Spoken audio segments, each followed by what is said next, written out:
This podcast is a member of the Voices of Wrestling Podcasting Network. Visit voicesofwrestling.com to hear the rest of our great podcasts, as well as show reviews, columns, opinions, and updates across the world of wrestling. Mickey, fishy.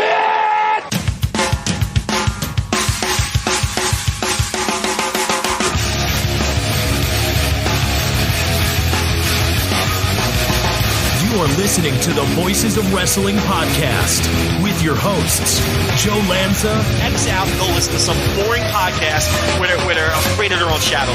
Okay? Don't listen to Joe Lanza, because Joe Lanza's not changing. And Rich Craich. I like him. Who delivers this guy in a big spot? Joe, don't yell at me.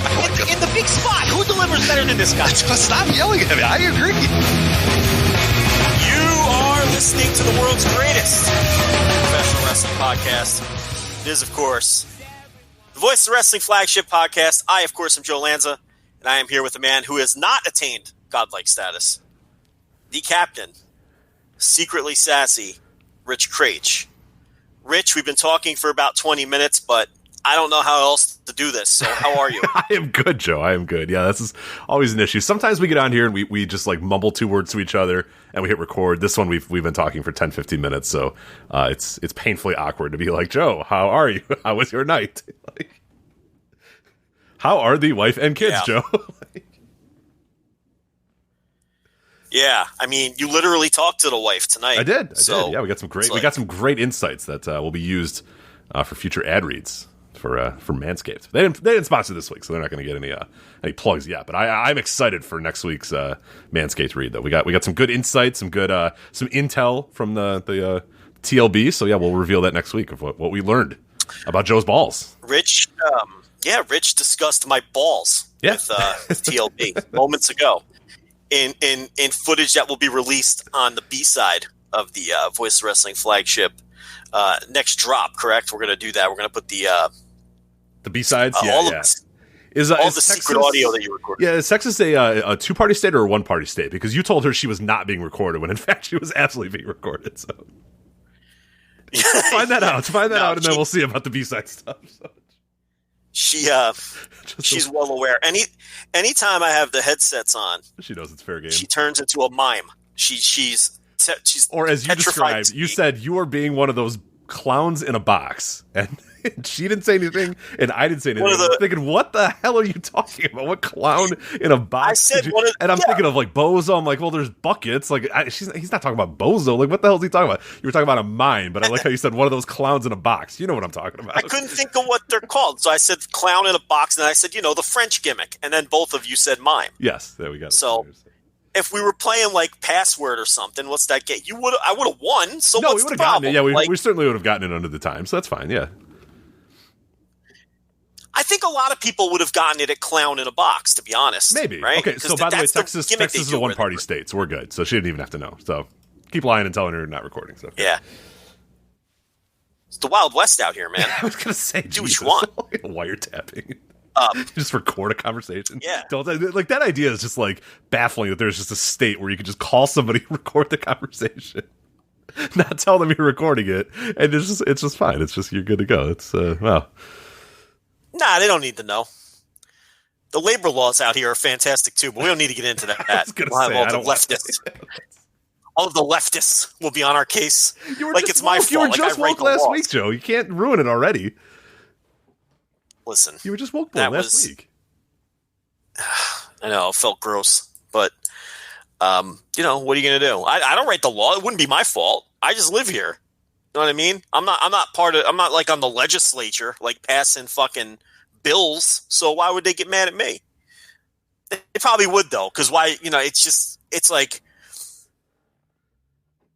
getting mad at Joe Lanza is just a kind of a thing to do. So why not take it out on me?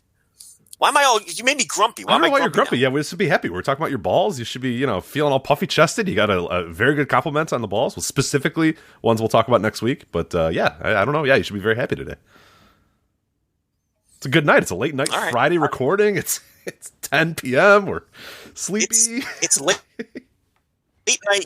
It's late night Craich lately. I got to tell you, you've been setting these things up in You're going to start getting the dulcet tones of late night Lanza if you start setting these things up any later. It's pretty crazy. I actually dozed off waiting for you. I was up on the couch watching a basketball game and I fell asleep. That would have been bad. Like if I just fell asleep, then what would you have done? I actually did that once. There was we were going to, fittingly enough, I guess this week we'll get into it in a few weeks, I assume, because people keep asking about this. But the time we were going to interview ACH, I remember many, many moons ago. This is, 7 years ago, I think.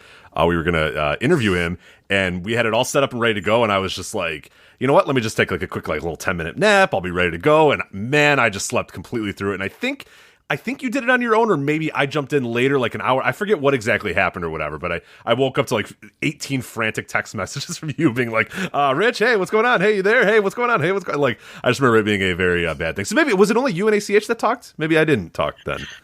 No, we had ACH on the show twice. Okay. It may have been the first time or the second time. One of the times I definitely slept through.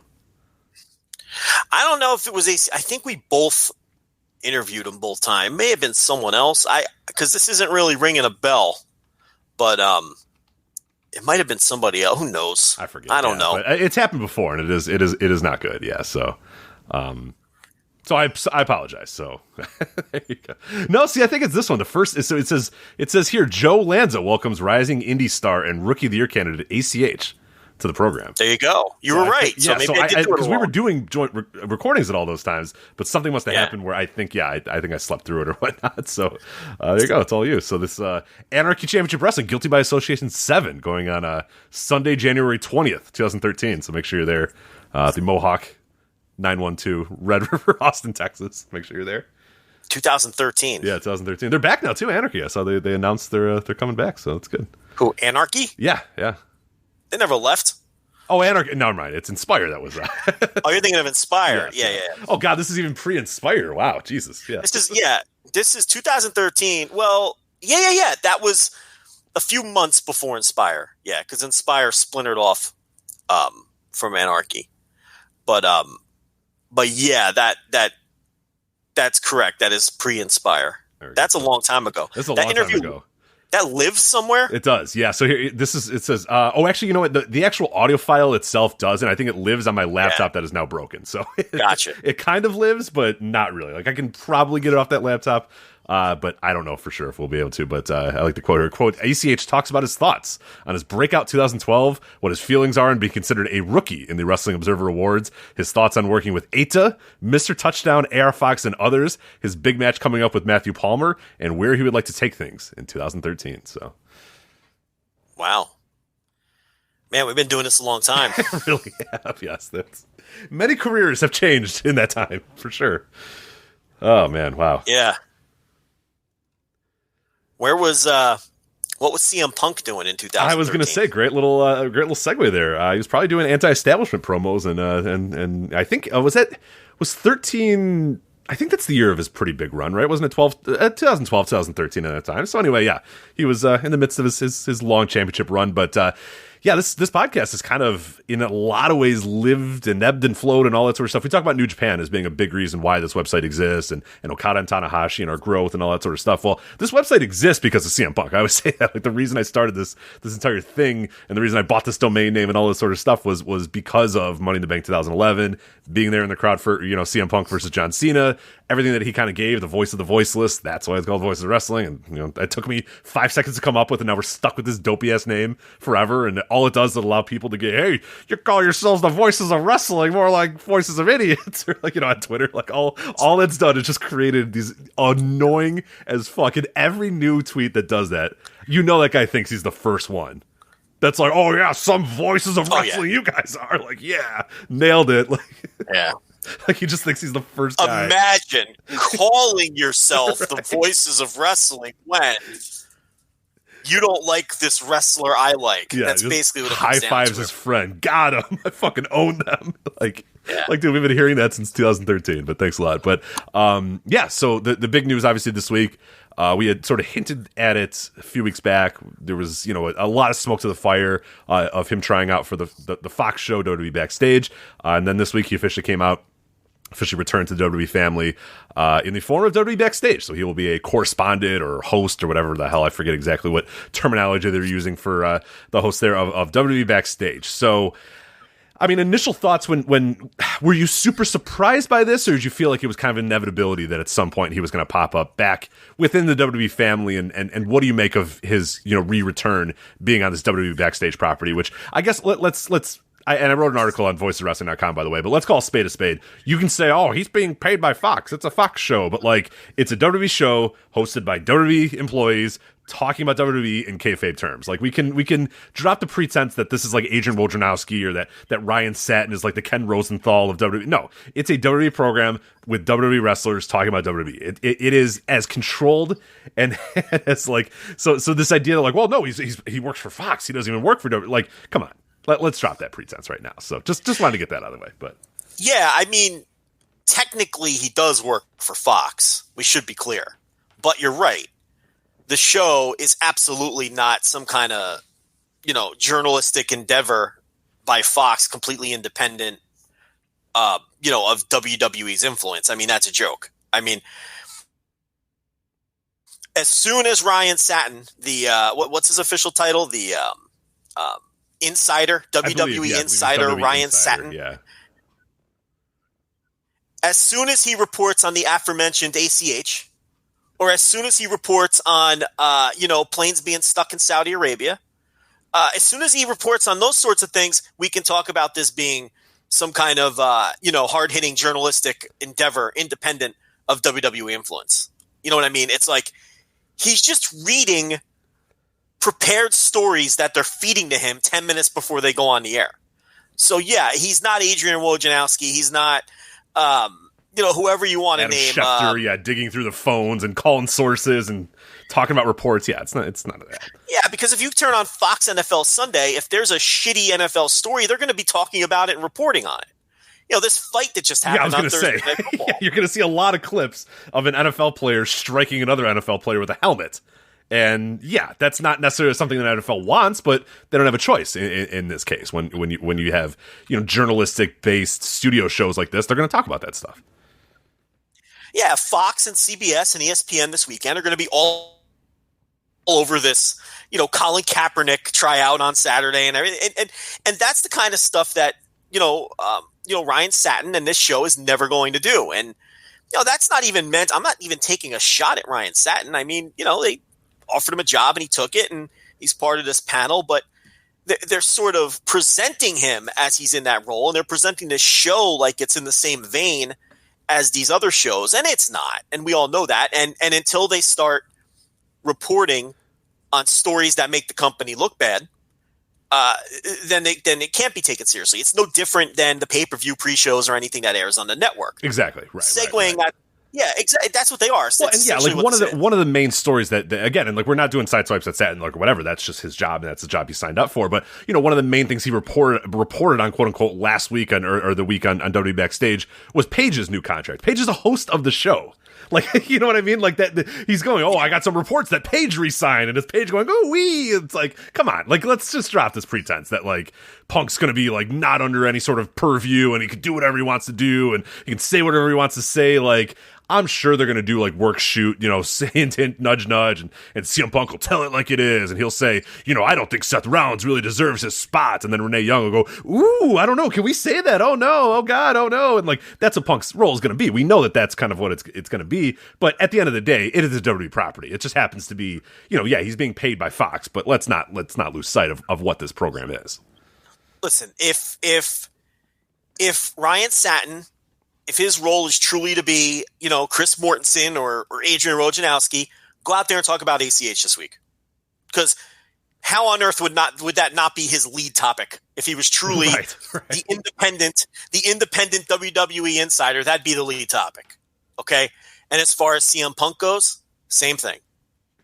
I am not going to judge CM Punk until I see him on the show. Maybe he will go out there guns blazing.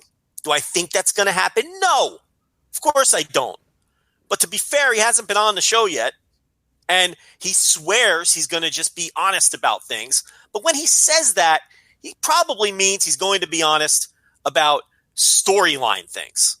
They're not going to be hard hitting and go after the company. And I'm not even saying that anybody, may have expected that or whatnot, but he's the one talking all this trash, saying that he's going to go on this show and tell it like it is. And I forget what his exact quote was.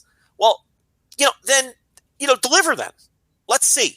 Or you're going to go on there and just be a shill like first of all, the rest of them are employed by WWE. Number one, with the exception of Satin, I guess. I guess he's employed by Fox too, correct? He is a Fox guy as well.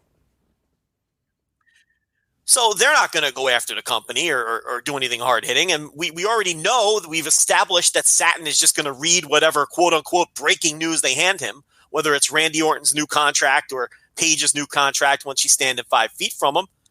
All right, Punk, let's see. Let's see this. I don't even know what day this thing airs because what is this? Friday nights or something? What is this? I believe it's. I don't even know. I'm not going to watch it. I don't give a shit. I believe it's Tuesdays. I want to say. I don't know what it is. Whatever date his dopey show is on. I mean, let's see him go out there Tuesday and truly be hard hitting. So. Tuesday nights. There you go. So, I mean, I don't know. You wrote an article and you were pretty harsh. And you were pretty hard on Punk. I'm willing to wait and see how he handles it. But obviously, I think it's just going to be, I mean, WWE is producing it, correct? I mean, it's not even Fox producing the show. That's where I'm not. I had trouble finding that out exactly. I mean, one look at it, if you've ever watched the show, it has WWE written all over it. I mean, it is the brightest show you have ever seen in your life, Joe. It is unbelievable. There's just lights splashing everywhere. There's lights flashing everywhere. Everyone's yelling. It is the loudest, most bold, bright thing you've ever seen in your life. I have to imagine WWE's producing it, given what it looks like, but I wasn't able to find exactly who, like, the director is or who the producer is and all that sort of stuff, of who's actually kind of running the tapes and running the boards and all that sort of stuff. So I don't know. I would, knowing what Fox produces and what Fox produced stuff looks like and what WWE produced stuff looks like, I would venture to believe that it's WWE produced and not Fox. Listen, all I know is when the Antonio Brown stuff was going on earlier this season in the NFL, Fox, CBS, ESPN, every pregame show, every halftime show, every postgame show, were putting his tweets right there on the screen and breaking it down and being critical. When I see ACH's tweets on that screen, yeah. You see, but you're right. No, you're absolutely right. Yeah. With, obviously stuff bleeped out and stuff muted or whatever. But yeah, addressing it, even saying, "Hey, look, one of the WWE employees, Jordan Miles, like that." No, but you're not going to see that. So you're right. You're absolutely right. Of course not. And those were very similar situations. The Antonio Brown thing and the thing that ACH is currently going through. Brown saying he's never going to work for the NFL again, and tossing out charges of racism and all very similar situations. And, that's the perfect analogy. Let me see that. Then I'll take your little show seriously. Until then, how can you? You can't take it seriously. Okay, so now that we've established that it's just, essentially like anything else they'd air on the network, This Week in WWE or a pre-show panel thing, which is basically what it is. Now we can break down what Punk means to the show and why Fox wanted him. The first show did 49,000 viewers, which was an atrocious number. The second week did double the number, did 100,000 viewers, which I've seen some people erroneously credit to CM Punk, but he was a surprise in the last 30 seconds of the show. He didn't draw that number. We'll see what CM Punk is worth the first week he appears, which I don't even know if that's going to be this week because he's not even, from what I understand, a full-time panelist on the show. Right. They've done a weird job of explaining exactly what his role is going to be, and I don't know if they're still kind of trying to work that out maybe or whatnot, but yeah, it's apparently he's like a semi-regular, I think is the term that they're using, but it's not like they've said that he's definitely going to be on this thing next week. I think. Let me see. They actually have updated that. So it says CM Punk appears on WWE Backstage and FS1, reveals he'll be back next week. So this is from WWE.com. So apparently he will be back next week, but then after that, it'll be semi-regular appearances on the show. Periodic appearances on the show is the exact terminology they're using. Hey, would NFL.com let you know when Fox NFL Sunday added a panelist? Definitely not. No, it wouldn't say Chris Carter joins illustrious panel of, talking heads on CBS morning. Yeah, no. It's just also silly, it's their fucking show. So anyway, then we'll find out this week what he's worth, at least week one. And of course, whatever week one does, it'll do less next week. People are going to watch it this week to see Punk and see what Punk has to say. And if Punk is just there essentially doing, what Samoa Joe has been doing on the show and just spouting out company, but then I don't think Punk is going to mean a thing moving forward. What's your take on that? Because I think unless Punk is a loose cannon and a genuine one, people will see through if he's doing like Vince Russo doing Vic Venom. Yeah, right. Do you see what I'm saying? Oh, no, and I think that's probably what we're going to get. And it's not, yeah, because like I said, he's going to get on there and be like, yeah, Seth Rollins, I don't know if he's really, what he says he is, like, just like dumb work shit like that. That's just like not even like not actually being like, hey, you know what you guys should do? You should release Jordan Miles. You know what I mean? Like that would be, that would be the shock thing. That would be like, oh shit, okay. But instead it's going to be like, yeah, I don't know if Seth Rollins really deserves his spot. And they're like, ooh, and Paige goes, oh, can we even say that? Or, oh my God, I can't believe that he said that. But that's probably what it's going to be. But no, as far as what he means, I mean, he'll mean a lot this week. I really do think that a ton of people are going to tune in just to see him. And this is a guy who's been gone. He's been on ice. Nobody's heard from him. Nobody's seen him. I mean, this is the wrestling return, the pro wrestling return for all intents and purposes of CM Punk. And this is a long time coming. This is 4 or 5 years that he's been kind of out of the game, and he's coming back. And yeah, I think that first show is going to do a big number, but we'll see completely. It'll be telling. Like a few minutes in, I think you'll know right off the bat, okay, this is not going to mean a thing, or it's going to mean something. And if he is a guy that's an open book, and if he's a guy that can kind of tell it like it is, and maybe speak for a lot of the fans that are watching and annoyed or whatever, then yeah, I think he will probably do okay in the numbers. I don't know if the show is going to really become like a hit or whatever, but it could certainly help. It would definitely be, more than the whatever atrocious number they had that first week or whatever. But I think we're going to know almost like I said, within 5 minutes, we're going to know, is Punk going to matter? Is Punk going to be interesting on the show? Or is he just going to be CM Punk guy? Is he just going to be a guy on the panel that happens to be CM Punk? And that's my worry, and that's my thought is probably of what they're going to do. But we'll see. Like you said, there's no way to accurately judge it until you see what it is. But I can't believe. I mean, I would bet the house that he is just like, correspondent with a little, a tinge of little kind of realism and wink, wink, nudge, nudge, and winks to the camera and that sort of stuff is what we're going to get. But not out and out like, hey, CM Punk can just talk about whatever the hell he wants to talk about. I mean, that's not going to happen. The tone will be obvious in the first 10 minutes of the show. And again, if it's just, and people will see through it if it's forced. And if it's just CM Punk shooting on storylines, nobody cares. Rich, no one is going to care. So, even from that perspective, if he's like shitting on Rusev, if he's shitting on the Rusev and Lana thing, and even if he's being genuine about it, is anyone really going to care? No. Yeah, does that have any appeal? Not whatsoever. No, and the problem too is they're going to have him. He's going to be like, oh, he's going to say wrestling and go, oh, am I not allowed to say that? And they're going to go, oh, like it's going to be dumb shit like that he's going to do, and it's going to be like towing that line. But that shit's old. Like nobody wants that anymore. That is so beyond what anybody really cares or no one's going to watch the show because CM Punk says wrestling instead of sports entertainment. Like, but that's what they're going to do. He's going to say wrestling and go, oh, I don't care if I can't say wrestling. I'm going to say wrestling. I'm going to call them belts too, and it's going to be like, oh no, he called them belts. He called it wrestling, but like, it doesn't matter. Who cares?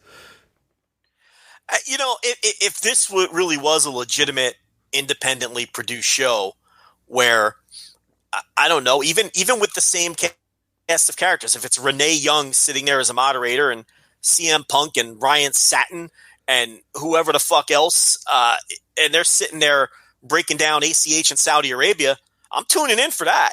I mean, if I knew it was genuinely independently produced and all those things, they're never allowing that to happen. God, no. And I don't think we're breaking news to anybody listening, but it's that's why I think, I think it'll pop a big number the first week out. There's going to be curiosity, but beyond that, once people see, what it is and what he's doing, I don't think he's really worth that much.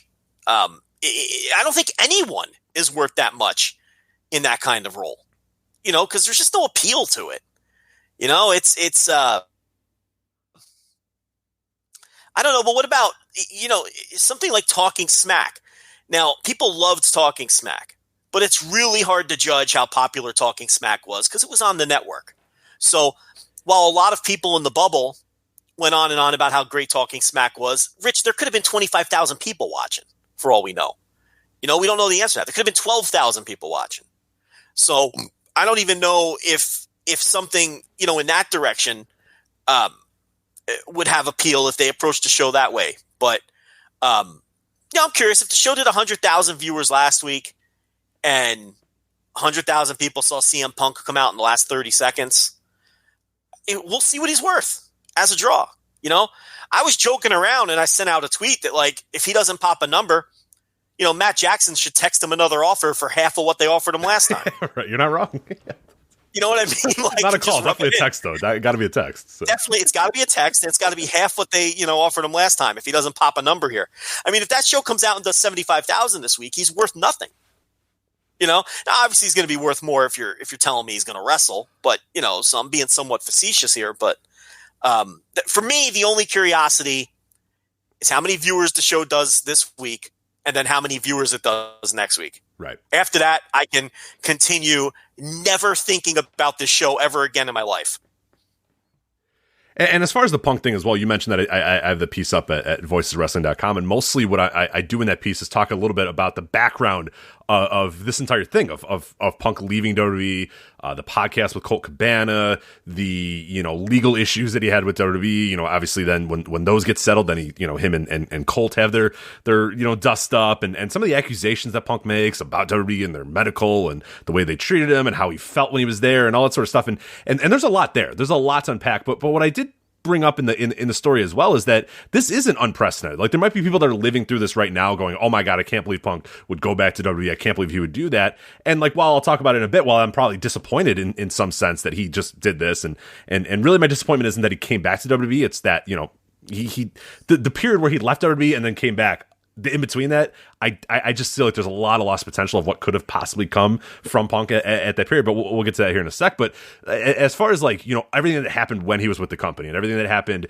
once he left the company and the lawsuits and all that sort of stuff, to many people, this might be like the first time they've ever experienced this. But for people that have been watching forever or followed the history of wrestling, this is not unprecedented for WWE. I mean, Vince McMahon loves redemption stories where guys come back to him. Ultimate Warrior. How many times did Ultimate Warrior go into court or have issues or get fired and come back? And then go into court and then and yada yada and all this sort of stuff and then come back. I mean, that happened with Ultimate Warrior many times. And maybe even to a larger extent than even CM Punk. Bret Hart is probably the all-time case here of everything that happened with Bret Hart and Vince McMahon, including the Owen situation, including different laws, and everything that happened. And then when it came down to it, Bret Hart finally came back. And made amends and whatever, came back again. Jeff Jarrett, another one who publicly got fired by Vince McMahon the first night of the invasion or whatever, and eventually, after many, many years, after forming TNA and doing all this sort of stuff, eventually he came back as well and got back in the fold. They're holding Vince McMahon up for money, which too is obviously the biggest thing there as well. We've seen it time and time again. You can go back, Bruno Sammartino, another very famous one as well, a guy who would go on these shows and say, yeah, Vince McMahon's an evil person and he's corrupting the wrestling business, yada, yada, yada. And Vince hated the guy. Vince wanted the guy dead, and eventually when it came to it, Triple H had to kind of be the mediator, but he got in and they were eventually able to kind of make up and he'd go into the Hall of Fame and all that sort of stuff. So we've seen this a bunch of times. It's not unprecedented, the Punk thing, but I think for people that are living in it right now, it is a bit of a shock given how tumultuous the stuff was and just how it seemed that he really had spoken about how he really enjoyed his life outside of WWE, how he really hated his time there. But at the end of the day, Joe, are you really surprised that he came back? Are you shocked at all that he came back? Or did you think this was going to be a play eventually down the line no matter what? Do you get the sense that Punk is just the kind of guy who likes to zig when everyone else wants him to zag? I kind of get the impression that it's like, he's been asked about AEW for the last fucking year or whatever it is, constantly. He's complained about all those AEW guys texting him all the time. He's complained about the supposed unprofessional offer that he received via text message. He is constantly asked about it every time he does a Comic-Con or a WrestleCon or anything like that. He's asked about AEW. do you get the sense that he's the kind of personality that's like, you know what? Fuck this shit. Everybody wants me to do that. I'm going to go back to the other place. Because he does strike me as the kind of guy who would make that kind of decision. Absolutely. With things being relatively equal.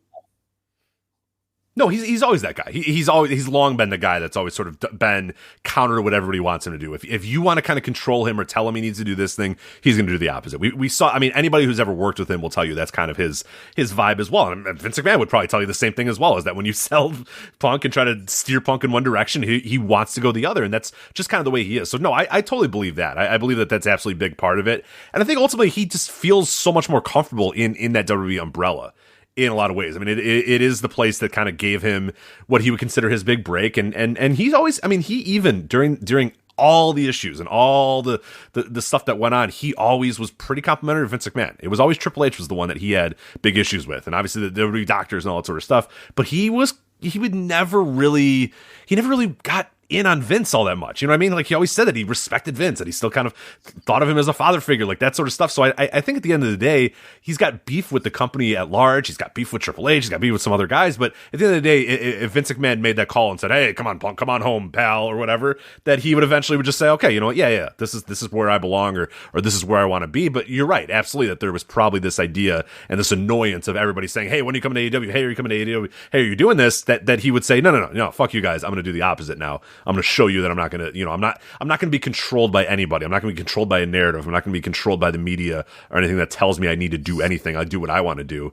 So no, I believe, I'm sure that plays a huge part in it. But, ultimately the big thing that I kind of have a disappointment with Punk coming back, and he's, whatever, he's fine. Like, if he wants to go back and he's going to make more money doing it, whatever. Like, that's his prerogative, and I have no idea what's motivating him or anything like that. But the thing is that I always had with Punk is, and God, you can go back and listen to the show the day he walked out. We were doing the show during that time, so I'm sure you can go back and find those episodes. Is it just felt like there was so much potential for what Punk could have done. And I'm not saying that it was like he needed to start his own independent company or he needed to go to Ring of Honor. Just, there was always this intrigue of, okay, Punk's now gone. Here's this guy that has all this talent, that is so good of a character, so good of a, and he's been unhappy in WWE and felt unfulfilled in WWE. Okay, what's he going to do now with that next step? And we found out ultimately that first next step for him was UFC, which, okay, that's fine. Like, we kind of got rumblings of that pretty early on, and he trained and he did all this sort of stuff, and he popped a pay-per-view number 2. I watched how many UFC fights have I watched in my lifetime? I've watched 3 pay-per-views, I think, the entire life. But I watched that one. That was one that I made sure I watched, and I wasn't alone. They got a lot of pro wrestling fans to watch that UFC pay-per-view, and then he got his ass kicked, and, that was kind of it. And I know he had another fight and got his ass kicked again, and then it was like, okay, what's next for Punk now? And we started to see him take a little bit more, wrestling convention bookings. And there was some rumblings that, hey, maybe, and this is when AEW was starting to kind of gain a little bit of steam, and All In, like, oh, hey, this is a perfect opportunity for him to come All In, or Ring of Honor's out there. Like, he was now entering like a really loaded indie scene, and we just didn't hear anything. We didn't hear anything. And now we're here. And it's like, okay, we've had him, he left January of 2014, and now it's, November of 2019.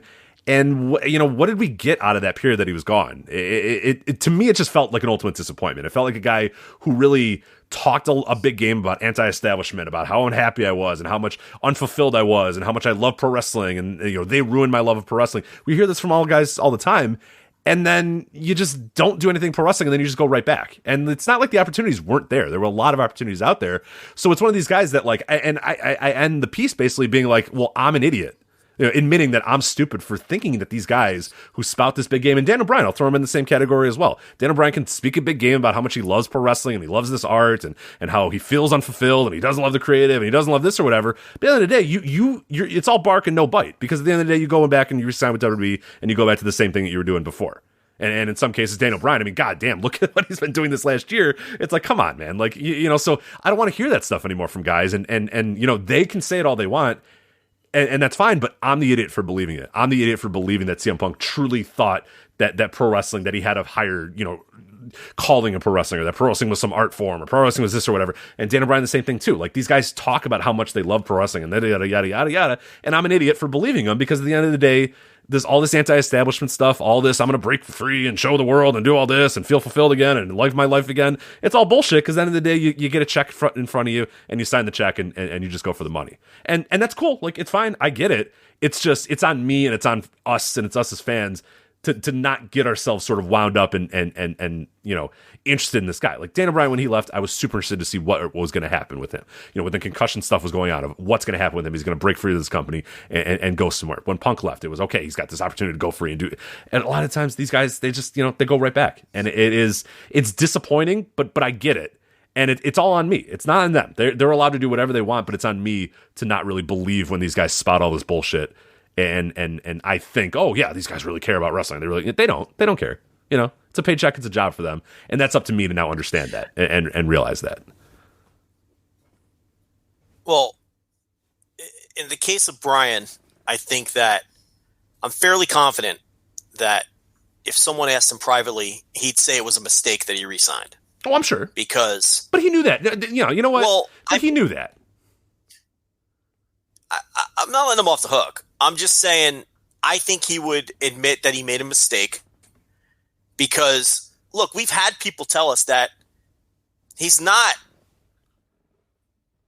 entirely happy and that he's constantly turning down storyline ideas. And the shit that they do have him doing, which is shit, is like, that's the shit that he accepts. Good shit. Like, yeah, unbelievably, that's the good shit. Just think of all the shit. Yeah. Like, he's been booked into oblivion. Like, it's just awful usage of the guy. And it's like, that's the stuff he's accepting and agreeing to do at this point. We've been told that he turns stuff down left and right. He went on his wife's podcast and floated retirement.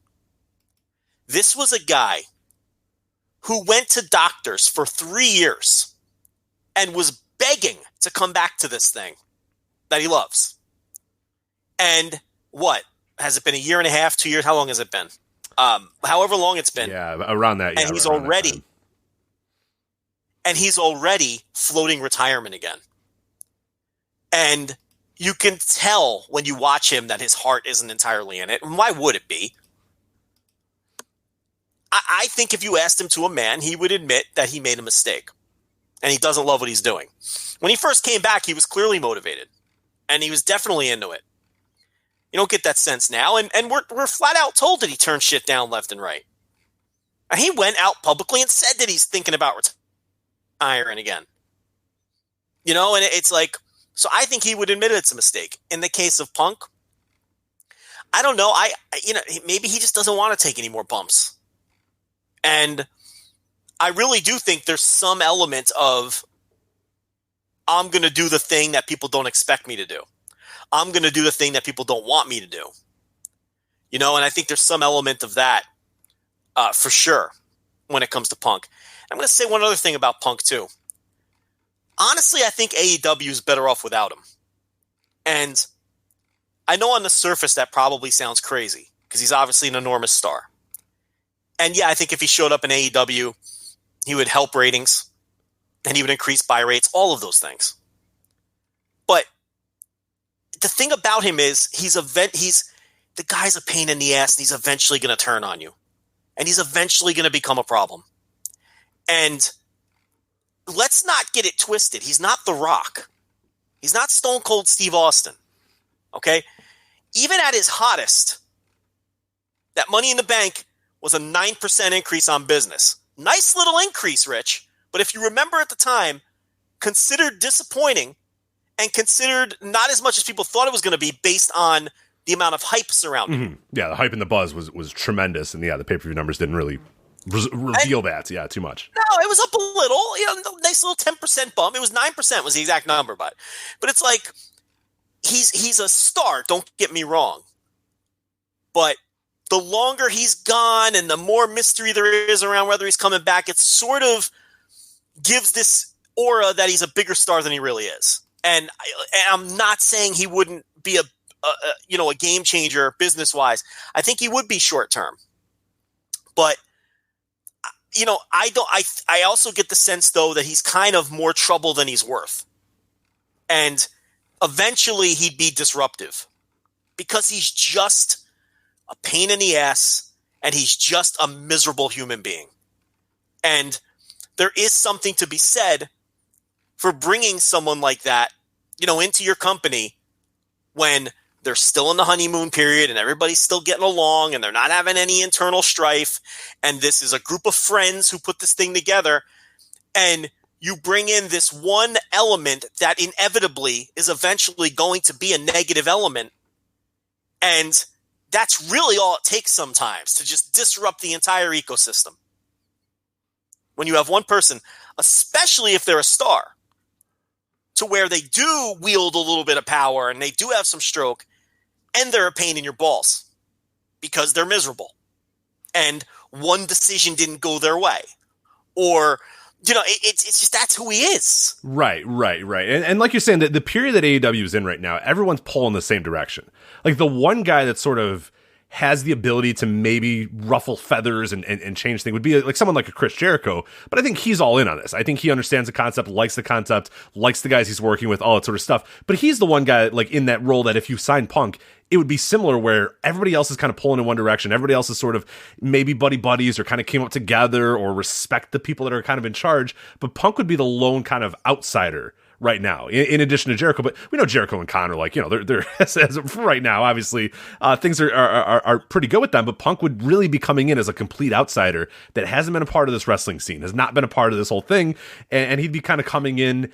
And yeah, he would obviously have that star aura about him, and for better or for worse, he'd have a star aura for the audience that are watching him, going, oh my god, it's CM Punk and he's back and he's in AEW or whatever. But don't think that Punk's not going to take that back with him backstage. And like you said, have some opinions about how he's booked, have some opinions about how he should be booked, have some opinions about who he should be winning or how he should be doing all that sort of stuff. And that's well and good when everything's going well. But what we've seen with Punk is and this dates back. I mean, God, this goes back to Ring of Honor days. This goes back to his backyard wrestling days, for God's sakes. Is that when things don't go exactly the way he wants it, he's a guy who will, speak his mind or whatever, for better or for worse. Sometimes he's a great wrestling mind in a lot of ways. He still is one of my favorite wrestlers of all time and one of the best characters, I think, of all time, and a guy who's really just understood wrestling, really to a great degree. But yeah, he's a guy that can be a real big pain in the ass. And is AEW as a company, are they ready for that right now? Do they have the structure in place to deal with something like that? Whereas WWE may be the best place for him, because at the end of the day, it's Vince McMahon that can say no. You can say all this shit, Punk, but no, too bad. Like, it's not going to happen.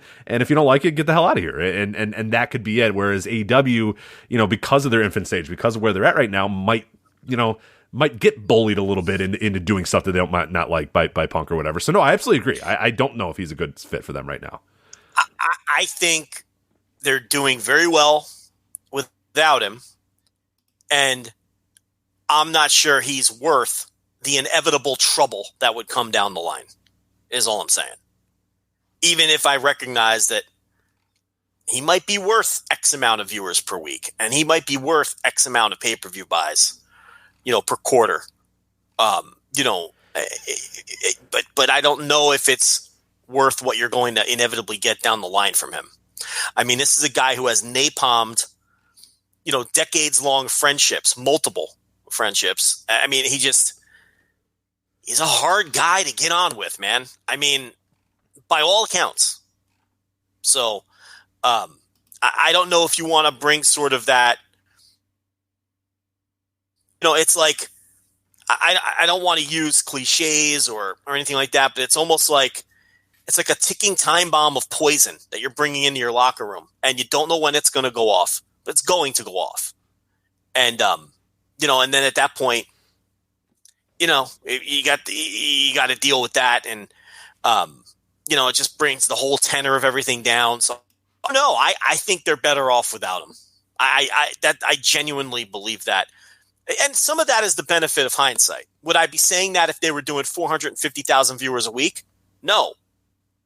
But I think they're doing well. So I don't know. I don't see the need at this point. And they may view it the same way, but if they were doing 400,000 viewers a week and this pay-per-view, which looks like it's going to do about 100,000 buys again, which to me is a bit of a disappointment, but we'll get to that later. Actually, it's a good segue because I think we're wrapping this up anyway. Yeah. I think I've said everything I can about Punk. If this pay-per-view did 40,000 buys and they're doing 400,000 viewers and TNT's on their back, I have a completely different tone here, because then all bets are off and then you gamble. That's when you do gamble on people. But, I with as well as they're doing, I don't know. I think they may have dodged a bullet by Punk turning them down. And who knows how that would have affected. Okay, let's say Khan is able to sign Punk for however many millions he was offering him. Maybe they can't get Mox. Maybe they can't, maybe there isn't enough because remember, they are operating under a budget. There's these people who live in like fantasy land who think that like it's just, the Khans are billionaires and they're spending whatever they want, and they're operating under a budget. Okay, they have a fucking profit and loss sheet that they're accountable for it. So who knows if they sign him, if they could even make some of the moves they made later, with the benefit of hindsight as well. So I can see that this is a hindsight take. I'm not trying to put myself over as a genius here. But I do think they're better off without him. Now, as far as, do you want to go right into Full Gear or, how do you want to do this? Yeah, well, the one thing I would kind of say is in your mind, and I'd have to go back and listen to kind of what we were saying at the time, but are you ultimately disappointed by sort of the post-WWE run that Punk went on, whatever it was? I mean, literally a zero run. Like, I don't know what we were saying at the time. I'd be fascinated to go back and listen to his show because I assume at that time we're thinking, oh man, this guy, New Japan's kind of up and coming, Ring of Honor's still a viable company at this time. The Indies we're in the midst of kind of that super indie or the growing super indie, and none of that happened. And are you a little disappointed or surprised that like nothing came of the post-Punk run or the post-WWE? Well, I mean, of course I would have liked to have seen him in a different environment, but I'm sure what I said at the time was what I say every time something like this happens, is that I was probably pretty confident he'd wrestle again because they always do. And, even when Daniel Bryan retired in Seattle, I remember I went on the old Voices of Wrestling Live, if people remember that, with Rob McCarran after that Raw. And I was pretty much the only pundit anywhere who said Daniel Bryan will absolutely wrestle again. Because everybody else was mourning his fucking head injuries and this, sad moment in Seattle. And I'm like, this guy's going to find a way to wrestle. He's going to find a doctor somewhere to clear him, or he's going to let this contract run out. Daniel Bryan will wrestle again. Right. Even if he's got to go roll around with Negro Casas in Mexico, this dude's going to wrestle again. Yeah. So I always say these guys will wrestle again. And I'm sure I expected Punk to wrestle again, and he didn't. And now I'm not so sure. I think he might just, he probably took a big paycheck from Fox and he doesn't have to take bumps. And maybe, when he was telling everybody that his love for this is gone, he was telling the truth. Right. And that's maybe where and the thing is, like, I'm not getting mad at Punk for anything. Like, I'm getting disappointed at myself and I feel kind of stupid for believing a lot of this stuff. But like, yeah, at the end of the day, when he said, I've lost this passion and I don't feel like wrestling ever again, it may have been like a real, like you said, genuinely like, no, they've killed my love of wrestling and I don't want to wrestle again and I'm hurt. And yeah, like he's also 41 years old now too. I mean, this guy, like, when he left, he was in his, mid-30s or whatever. He's 41 years old now. I mean, that's old, for a guy who either hasn't been training or has had a bunch of bumps and bruises and some issues along the way. And during that time, when he was off, it wasn't like he was sitting on his couch or whatever. He was training to become a UFC fighter and getting his ass kicked, along the way, I'm sure, in those fight camps and obviously in those fights or whatever. So it's a guy who's probably taken a lot of damage in the last few years as well. So it's possible that he said, look, I want an outlet. Like, AEW, you guys are going to, if I go to AEW, the idea is like, oh, he's going to wrestle, he's going to do this or whatever. And maybe the offer is be a studio guy. We'll talk about wrestling down the line or whatever. But for right now, we just want you to be a talking head. And if he decided that was a better offer, then that's great. That's fine. That's good for him on that level. But yeah, he might be honest when he says, I don't want to wrestle again. Like I usually, like, I'm like you. I don't believe when guys say that, but so far we've seen, I mean, he has been gone since January 2014 and he has not wrestled. He's done potential little appearances. He had the thing in the Milwaukee Indie where people claim that he was the guy under the mask or whatever. Like, he's done little dumb stuff like that, but he hasn't wrestled. He hasn't wrestled a match. That was him. What? No, Joe. He said it wasn't. He was wearing the same clothes earlier that day in a fan picture. But yeah, I mean, he did, little things like that just to pop himself. You know what I mean? Is probably what that was all about. But I mean, here's the thing. Like you said, he's what, 41? You said he's 41 years old. And he's about 170 pounds. He looks great. He's probably in better shape than he's been in because of, the hard MMA training that he went through for a couple years. And now he's even a couple years removed from MMA now. and he's multiple years removed from WWE. Rich, he probably feels better than he has ever in his adult life. He hasn't taken a bump in forever. He hasn't, if he's still training MMA, he's just doing it recreationally, like people who do it to stay in shape, and he looks great. So that might be a fact. I hang out with my wife, and I call my own shots, and the fuck do I want to go take bumps for? Especially if I don't love this thing. Go travel, go, sit on a plane and go to fucking Saudi Arabia and shit. People talk about the AEW schedule, and it absolutely is a tremendous schedule. I mean, you fly in for fucking Wednesday, and once a quarter, you fly in for a pay-per-view and sit in a hotel on Saturday. But, Rich, that's still 2 flights a week. You're flying into wherever the fuck, and you're flying home, okay? And everybody who travels knows that a travel day when you're getting on a plane, that day is shot. So, you're flying on Monday, on Tuesday. You're working on you're sitting in the arena all day on Wednesday to work a 10-minute match at 9:30 at night. And then you're spending all day, either all night on Wednesday into Thursday morning, or spending all Thursday flying back home. So, you're eating up 3 days of your week every week, even though it's not, living life on the road. And you're 41 and you've been there and you've done that. And I could see why that might not hold appeal to him. Absolutely. Whereas, for a 28-year-old wrestler in their prime, the AEW schedule's where it's at. Instead of, for someone like MJF out there hustling, trying to fucking get indie bookings every weekend, he don't have to, Joey Janela, they don't have to do that shit anymore. They love just hopping on a plane on Tuesday and hopping on a plane on Thursday. Why wouldn't they? And making more money than they've ever made doing it. But he's not in that scenario. So maybe it is all behind him. And at this point, I got to be honest, I'd be okay if he never wrestled again. I'm not hungering for him. Now, if he did decide to wrestle, of course I'd be there. And I'd be into it, and I'd want to see it. Like everyone else. But it's not something where I'm like, I have to have it. Like Daniel Bryan, I actively wanted him to come back. Pretty badly. And then those feelings went away quickly when he did come back. A few big cast matches will work that out of you real quick. So.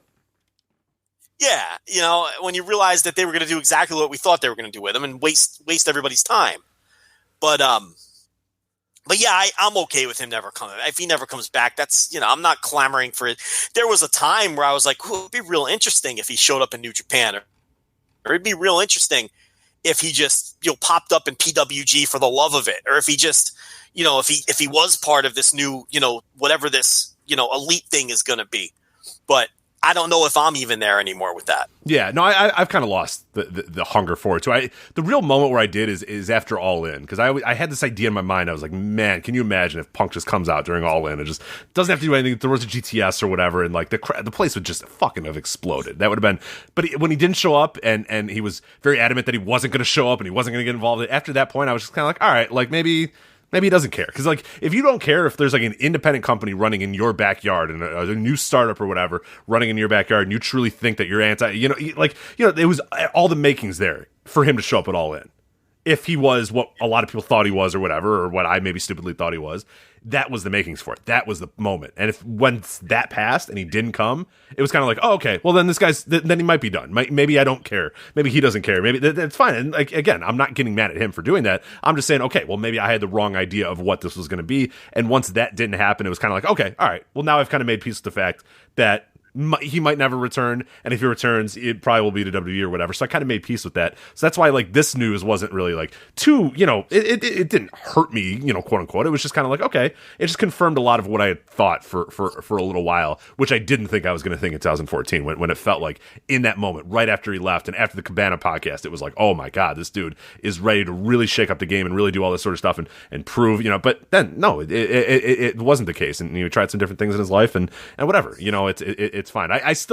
I do think at some point he's probably going to wrestle again. I think at some point that money will be too big, or WrestleMania payday will be a little too big. But I could also see him never wrestling again as well. Yeah, and I mean, if he returns to WWE, I mean, I'll be interested in that for exactly one match, right? Just to see his return and see how he does, because then in that company, it's then like anybody else who goes there, it's impossible to give a shit what they're doing. It's like, because then he'll be on TV every week fucking wrestling fucking Baron Corbin or something, and who gives a shit? Like, it's impossible to be into it. You know what I mean? So, that would last exactly one fucking match. Sure. Right. But yeah. All right, let's get into Full Gear here. It feels like it's been months ago since Full Gear, but it was actually just last Sunday. We're going to do this review here. I do want to let you know this review is sponsored by our friends at Grapple, and that's GRAPPL is how you download that app on the Google Play or the Apple App Store. They did want to let us know that Grapple is 1 this year. They're celebrating their 1-year birthday. Officially launched November of 2018, and they consider their launch day as the first day that they had an ad with Voice Wrestling. We are their birthday. Like, how incredible that is. And over that time, many people have signed on to Grapple. Many people have given ratings. 350,000 ratings entered into the app in 1 year, large part because of these listeners of the Voice Wrestling Flagship Podcast. So we thank you guys very much for that. And of course, Grapple thanks you so much for that. End of the year, they wanted us to note this as well. They're going to be publishing the Grapple 100. This is the 100 best matches of 2019. This is not related to the Voices of Wrestling Match of the Year countdown. This is their one here. It's going to be setting a minimum criteria for the number of ratings. So what they said is, if you guys are listening to this, and if you download the Grapple app, and maybe you're a user already, or if you're just now jumping into the app or whatever, there's a lot of matches in All Japan, Dragon Gate, PWG, and Game Changer Wrestling that are right on the cusp of their minimum, that are matches that are really good, that people love or whatever, but maybe only have 40 votes, and they need 50 to get the criteria. They only have 90 votes, and they need 100 or whatever. So, they're encouraging, hey, if there are listeners out here that have the app or don't have the app or whatever, that watched good matches in All Japan, in Dragon Gate, in PWG, GCW, maybe some other indies that aren't quite to the level of WWE and AEW and New Japan or whatever that get a ton of ratings, go on there and rate those matches so that they can be involved in that Grapple 100, so that one of your favorite matches from Dragon Gate this year can get that love and get into that top 100, but it needs to meet that minimum criteria. So that's something they kind of said, if people want to download the app, or those that have the app, go in there, rate those matches, and really do some love, and make sure that the Grapple 100 is not just a bunch of WWE All Elite Wrestling and New Japan matches. Like, let's kind of vary it up a little bit. And we've talked about this too. We talked about it last week as well. The amount of promotions continues to grow on Grapple. You got AAA on there. You got AEW on there. Dragon Gate, as I mentioned. Evolve, Impact, Lucha Underground, MLW, OTT, PWG, Progress, RevPro, PWA in Australia, even old school WCW, WWE, WXW, Smash Wrestling's on there. There's all good stuff. You can rate old school, All Japan Pro Wrestling matches, old school New Japan Pro Wrestling matches, old school WWE matches, old school WCW matches. Like, there is a lot of stuff on there. And of course, you can follow Joe and I as well, so you can see our ratings for all the big shows that are going on. And I'm always on there when I'm watching a big show, like I was watching Full Gear. I was on there rating as I was going on, and having a little bit of fun, seeing what other people rated, see how different I was, see sort of what happened. But good stuff from Grapple there. So they turned 1 this month, so congratulations to Grapple. And how do you feel knowing that they consider their birthday the day that we first ran the ad and told people to download Grapple? Nah, listen, this is a big-time show, Rich. I don't know why you're surprised, okay? This is a big-time show. That's a big-time app, and they've been a tremendous promotional partner.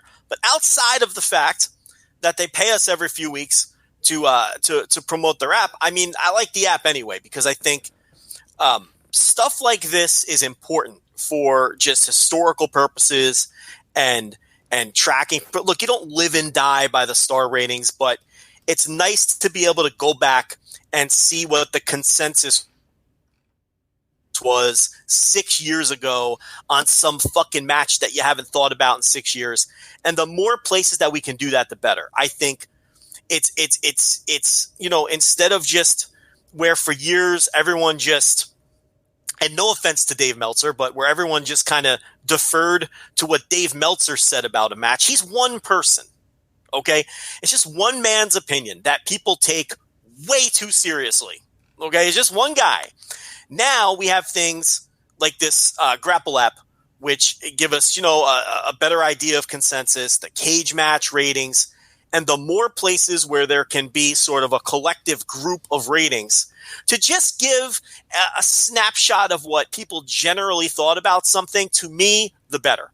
Because we do this on this show all the time, where we will cross-compare Meltzer versus Grapple versus us versus cage match, and then we could see who was out to lunch, who may have been off, who and see you get a good feel for what people thought about it. So I think that stuff's important, and as much as I gripe about star ratings sometimes, it'd be a very dry and very boring sort of way if people just, said it's good that we have a system, even though there's flaws in the system, is what I'm trying to get at. Absolutely. Oh, for sure. I don't like the idea of just say whether you like a match or not. Why rate it? Well, that's boring as shit. Yeah, are you kidding? Boring, and it's also cold, and I'd rather have a system that has flaws where we can recognize the flaws and use the flaws as part of our analysis. You know what I mean? And we do that all the time on this show. We just went on that rant about how everything seems to be graded on the main event, world title main event scale. And that's unfortunate, but again, you can work that into your analysis and make that part of the overall picture of a match or a show. So I think something like Grapple has been an incredible addition to sort of the insider geek world of wrestling.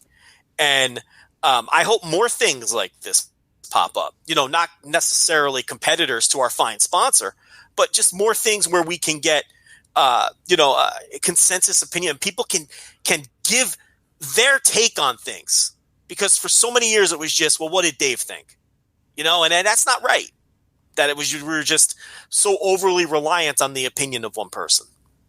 Absolutely. Well said. So GRAPPL to download the app, Google Play, the Apple App Store as well. Just leave the E out of there. GRAPPL to download Grapple and do your ratings along with us. So let's get to it here.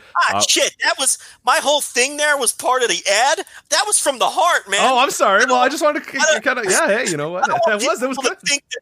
I don't want people to think that was a giant shill. I meant everything I said absolutely. there. No. We've had similar conversations off air and offline or whatever about Grapple. And yeah, full disclosure, like we love. I mean, we'll read just about anything if people cut the check or whatever. But Grapple's a thing that like legitimately I use all the time. I have my friends using it all the time. Like I said, it is because there used to be an old school style, and people still do that as well, where you have a spreadsheet and you have your little notebook that you do. Well, I always had trouble. I always got bored of kind of doing the notebook thing. I always got kind of bored of doing the spreadsheet, or I'd forget and go, fuck, I watched like 10 shows and forgot to put it in my spreadsheet. God damn it. Whereas Grapple makes, I always have my phone. I'm always like 2 inches away from my fucking phone at all times. So it's a lot easier just to pop that thing open and do it. So it is truly, like you said, a tremendous asset to the community. So sorry, that's this is like a genuine ad, but yeah. So there we go. I would love to be able to go back in time and like, if something had existed in like 1992 like this, and see what like some random main event in like the war promotion got as far as consensus. Because we don't really, and now because of things like Cage Match and Grapple, in 20 years, someone can do that. You know what I mean? It's like, we have that ability now. We're cataloging history right now, which is really cool. Yes. Knowing that we're doing absolutely. that. Yeah. And you can go back, like on Cage Match, you can go back and rate old stuff or whatever, but it's not from like in the moment or in the heart or whatever. And it's people like you see that on Grapple too, where a lot of people go back and watch like the top All Japan matches or these top, Kobashi and Misawa matches or whatever. But like, yeah, that's you going back and going like, hey, this match rules. Like we get it. You're not watching like All Japan Pro Wrestling TV or whatever, you're not watching the shit that sucks or might not kind of deliver or whatever. But like you're saying, we have an ability now, we're cataloging this, so in 20, 30 years or whatever, you can go back and look at AEW Full Gear and see what people thought of this, Omega versus, Moxley match or whatever that had this barbed wire and all this sort of shit. So that's cool. It's kind of nice knowing that that happens. But let's get over to the AEW Full Gear review. Before we kind of go match by match, Joe, what do you think overall of this show? And you kind of mentioned a little bit at the top too. What do you think about that the pay-per-view buys that we don't have an official? Am I correct that we don't have an official number just yet? We have kind of rumblings of what the number might be. We're working straight off of the estimates that Meltzer had in the Observer. That's all we have right now as of the time of this recording, and he says it's going to be somewhere around 100,000 buys. That can change. Next week we could update that if we have a more firm number. To me, that's a little bit of a disappointment because that's what they've been doing on pay-per-view. And you would think that with TV, they would have gotten a bump. So, look, I don't think it's a bad number. I think that was their baseline. I think you do below 100,000 and you have to start worrying about the pay-per-view concept a little bit, especially since the build was so good. The Cody promo just knocked it out of the park. I don't even know if you and I got to talk about that together because of all the issues last week. But I know we both talked about it to our listeners independently, both behind the paywall and on this show. But the Cody promo just knocked it out of the park. Chris Jericho has just been a phenomenal world champion, and everything he has touched in that company has been gold. So the build was good, and they still did the same number that they've been doing on pay-per-view. To me, the only way to analyze that is as a minor disappointment. How do you take the number? I do, yeah, same thing as well. And for the record, if people aren't kind of in the loop there, All Out had around, I forget the exact number that came out for All Out. I don't know if we ever got it, but it was right around 100,000. They're Double or Nothing, 110,000, so just a little bit above what All Out had. But yeah, if this is kind of in that same range, what it tells you again is that, yeah, it's in the same range, which at some point, where's this growth coming from? Like, are you going to be able to sustain the same 100,000 people buying your pay-per-views every single month? Like, yeah, no, you don't want that. So, I'm sure they'd be thrilled with that. But the thing is, you expect growth now that you're on TV. Exactly right. That's it'd be great to have the same 100,000 people buy every single month. But like, realistically, you want to start expanding. You want to start growing as costs continue to mount up and as things go. Like, at some point, they're going to look, like you said, it's not an unlimited, cash flow here. They want to turn a profit at some point. It's not going to happen now, and it's not going to happen maybe for another year or so. But like, at some point, you want to see that growth. You want to see the indicators go, hey, we're growing. Hey, people are watching. More people are checking us out. The TV is doing well. Our appearances on NBA and TNT is helping. Like, these sort of things are helping. And the ratings are, and we could talk about, I guess we can kind of loop it into the ratings as well. The ratings are good. Like, they're not bad at all. I mean, they're right around, the 900,000. This is what they were this week or whatever. But we're not seeing, I think, an exponential growth yet. And particularly in the pay-per-view buys, I find that very interesting that they haven't been able. They're maybe getting some ebbs and flows, and they're getting some roller coaster rides in terms of like the weekly TV ratings. And yeah, those are steady numbers, and they're decent and good numbers. But you want to at some point convert those people into pay-per-view buyers. You want those people to give you $60 every single month for the rights to this. You want people that are really embedded in this program and embedded in this company to want to drop that money down and buy those. And yeah, again, you're not going to get like upset at 100,000. Pay-per-view buys, that's pretty damn good. But at what point are you going to say, okay, when are we going to start growing this number? When is this going to get to 150 to 200,000? Like, is that a possibility? It's just, yeah, it is kind of tough that Full Gear and these most recent ones haven't seen that big of a rise quite yet. That is definitely worrisome. Well, the question then becomes, can you even do that many pay-per-view buys in this day and age? If you look at boxing and MMA, the answer is yes, you can do that many buys, and even at a much higher price point than what AEW is charging. I think that people are a little misguided when they say, well, no one's going to pay $50 for pay-per-views in this day. And well, people do all the time for combat sport event. I mean, people pay $100 for boxing pay-per-views, and they do, 1.5 million, 2 million buys. So, so it's like, I never take that kind of thing seriously. We had tremendous debates on this show concerning pay-per-view pricing and whatnot. And in the past, when we were in the lead up to, what was it, All Out or Double or Not, I forget which one. I guess it doesn't matter. But, but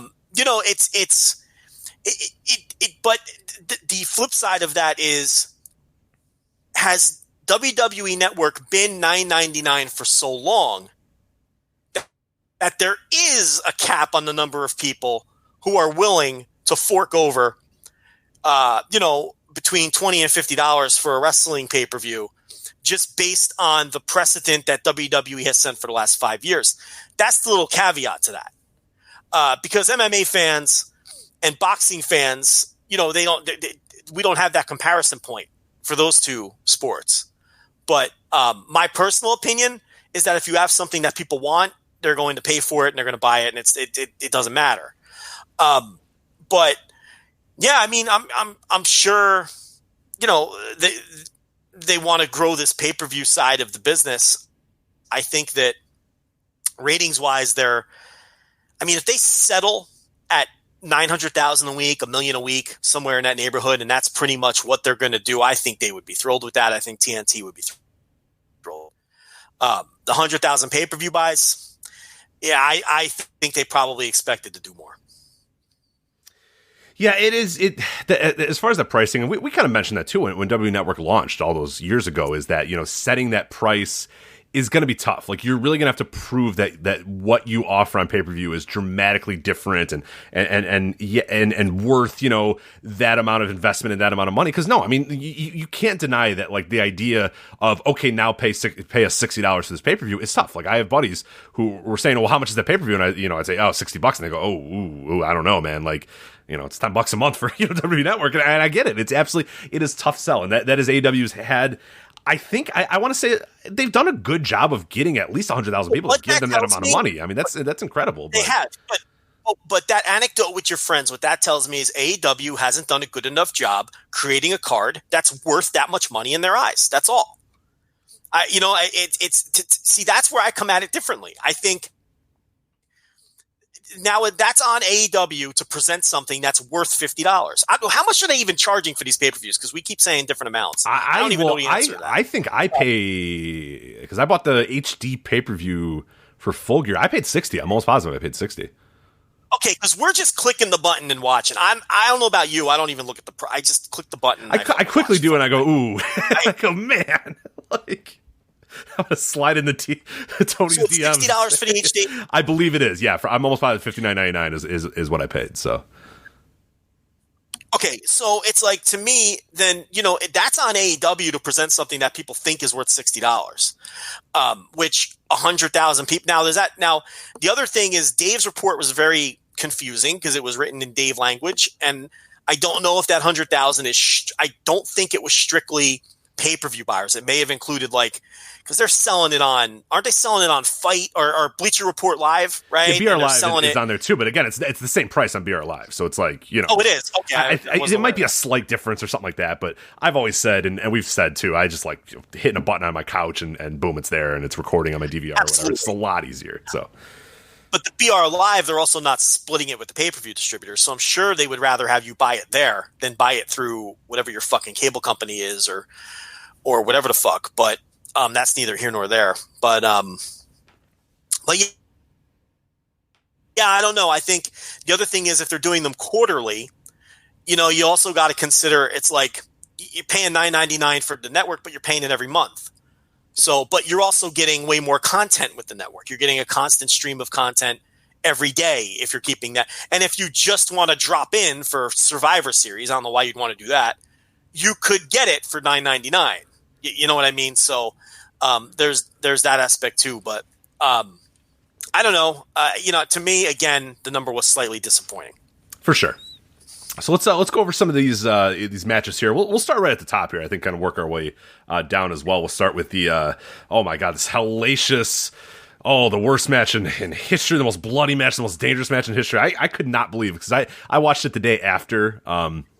I watched it on Sunday, and I could not believe when I saw the tweets that were like, oh my god, I can't believe these guys are doing this, and oh my god, and all this sort of just like giant rigmarole about this lights out match between Jon Moxley and Kenny Omega. And then I watched it and I was like, that's what everybody was going nuts about. Like, it was fine, but it was just a hardcore match. Like, it wasn't like, you know, we'll talk about the match itself. I really enjoyed it, but like, yeah, it was just a hardcore match. Like, I could not believe the stuff I was hearing and seeing about, oh my god, how disgusting, and we've gone well overboard with this wrestling, and oh, we've gone too far. And I'm like, what? Like, this is the match that you're going to say that for? This match? So I don't know. Did you have a similar thought as well when you kind of heard the narrative around it? Because I know you watched it, you know, a few days after the show actually aired. Had you heard any of that stuff, or were you able to kind of stay away from that sort of narrative before you watched the match itself? Or what did you think? Or did you think it was disgusting and grotesque?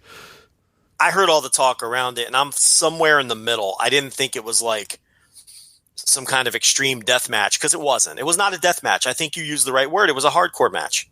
This was essentially like an old school ECW style hardcore match more than it was a Big Japan death match. It was not a death match.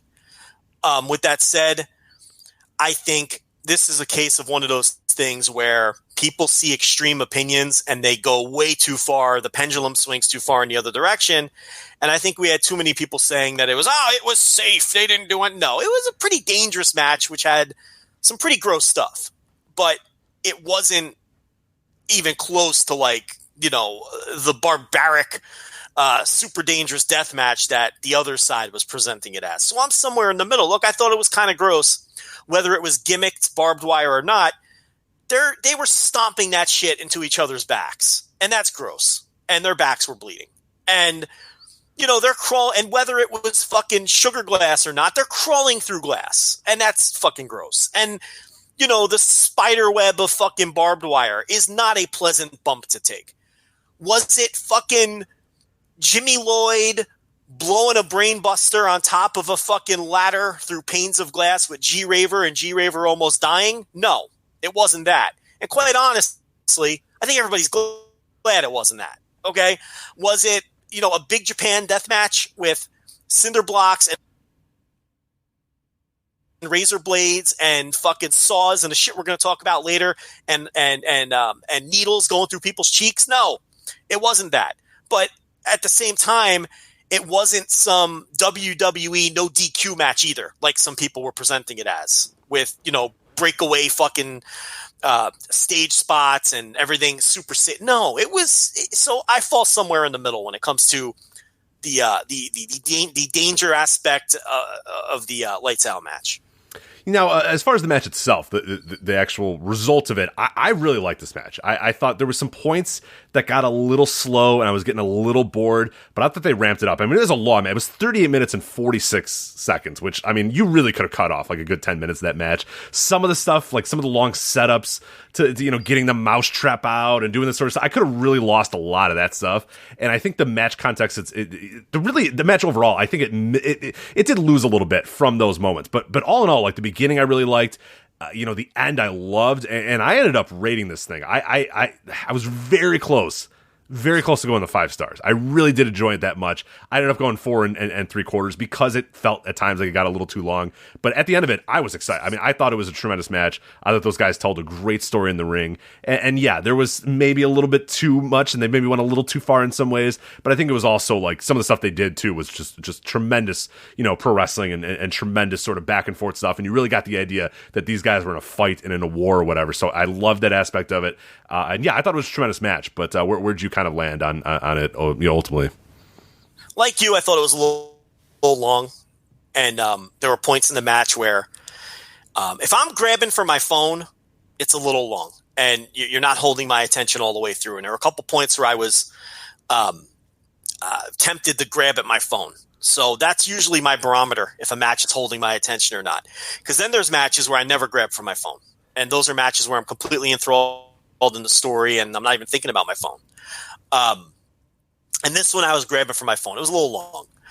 I think that there was very good storytelling. This wasn't just setting up a series of stunts. And that's kind of the trap that a lot of guys fall into when they do matches like this. I mean, the idea is it was the glass from the table that Kenny was DDT through on Dynamite, a month ago or whatever. And, and it wasn't just like your turn, my turn. There were transition spots and everything. Right, the barbed wire broom. We'd seen that and established that, and that's established through the cleaner character of Kenny Omega. So yeah, there were more storytelling elements to this than say just some random game changer death match on fucking that's streaming on Saturday night where, guys like Jimmy Lloyd and G-Raver are just, coming close to legitimately dying because they don't know what they're doing and they're trying things that are too ambitious and they're just, doing things for shock value. This wasn't a match that was simply done for shock value. Obviously they did some things that I think a lot of fans probably haven't seen before. But there was a storytelling element to this. And, I thought it was a really good match. I didn't like it as much as you.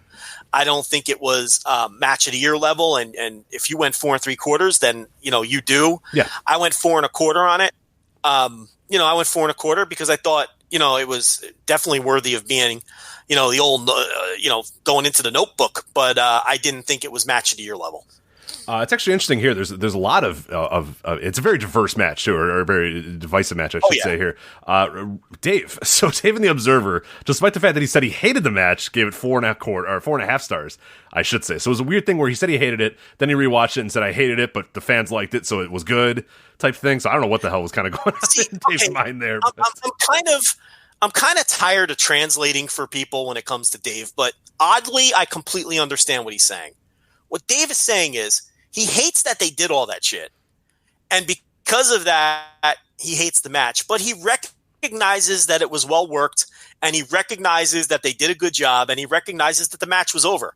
I really don't understand why it's so hard for people to understand what he's saying there, because I understood what he meant immediately when he said that. But of course, then he goes on for half a day arguing with people, and it just muddles it up. But I understood it. I understood exactly what he was saying. Like, he doesn't want to see those kinds of matches. But he thought it was well done. Yeah, I get it. It becomes an issue with rating, and I know he thinks that ratings are objective and that he has to rate it like this because it was, and that's where I get a little weird. Is it's like, if you don't like the match, just, it's cool. Like, you don't have to like the match. You can just say, hey, look, I didn't like this match, so, you know, I appreciate what they did, but it wasn't my thing, and give a rating. But the idea is that he feels like, and he said this as much as well, and it's caused some point of contention, that he feels his ratings are objective, and it's like there's some, you know, invisible hand that is making him rate something this way, because even if I didn't like it, the fans liked it, and it was a good match, and it was an objectively good match. And that, I think, ruffles some feathers, and people don't quite understand that all that much. And I do get it to a point, but that's just not how I approach it. Okay, let me ask you this. Why does anyone care? No, I don't. You're asking me why people give a shit? I don't know, man. Like, why do you care what this man's thought process is as to what he rated this? Like, why did, at some point, okay, there's curiosity. He said he hated it, but he said he liked, but then once he explains it, at that point, Rich, I don't know about you, I stopped caring. Okay, he explained it, and then I either agree with him or I don't, and I move on with my day. I don't understand. Yeah, but you need likes, Joe. You need to get likes. You have to get likes and retweets. Are you kidding? The lifeblood. Fixing him. No one, it's like, okay, it's like, if someone did that to me, if someone came into our Twitter feed and argued with us about what we rated matches, Rich, I'd just fucking block them. I'm not dealing with that. I tell you what I thought about the match on this show, and I don't ever think about it again. Dave has even said stuff like, where he's like, I rate a match and don't think about it. But it's like, he'll tweet about it for another week when people harass him about it, so that's not even true. You know what I mean? But it's like, I don't know. I knew what he meant immediately, because I've gone through that similarly. Like, I'll watch, like, a good example is like a grapple fuck match, right? Where it's not my fucking cup of tea. But if it's really well worked and I can recognize it's well worked, I definitely rate it higher than what my enjoyment level was. So I can't sit here and be a hypocrite and say I don't understand why Dave said that, because I do understand. Because I've seen grapple fuck matches where I've said, that bored the shit out of me, but it was really well worked and whatever other reason. So it's fucking 3.25 or it's 3.5. When if I'm just rating it on my pure enjoyment, I'd give it a fucking 1 or a dud, because I hate that shit. It bores me.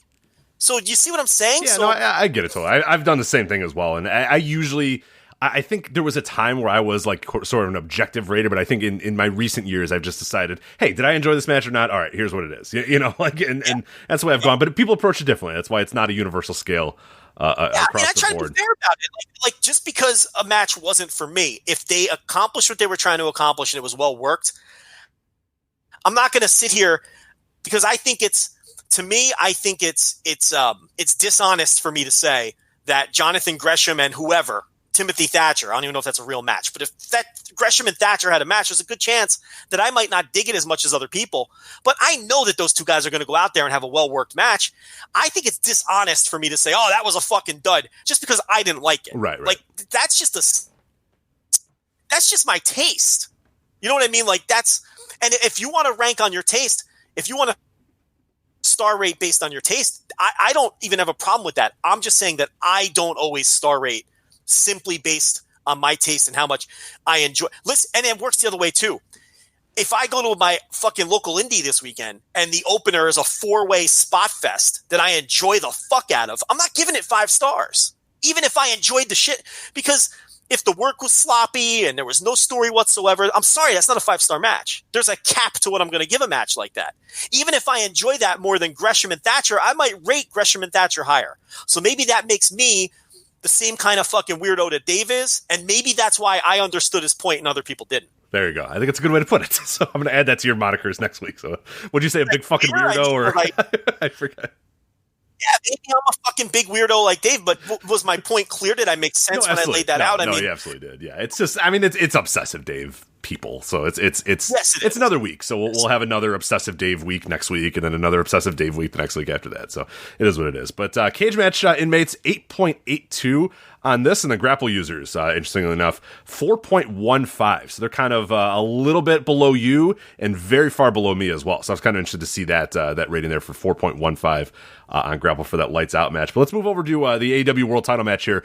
Chris Jericho defeating Cody, 28 minutes 38 seconds. There was this worry that because the judges were there, that oh my god, they're going to go 60 minutes or whatever. And like I mean, I knew that Chris Jericho would go in 60 minutes in 2019, but there was still this worry of, okay, why are they doing the judges? And it's actually kind of an interesting way that they went about this. And I know some people had a lot of tough time like kind of figuring this out or whatever. I think WWE Brain has done a lot to like rot wrestling fans and like wrestling fans' brains are just like the stuff that they did. Like all they do is established in a few draws that, hey, these matches can end in draws. That's all they did. On a few TVs, there was a draw. A few matches, there was a draw. So they said, hey, look, there's a world title match. We don't want this thing to end in a draw. You're going to get a winner no matter what.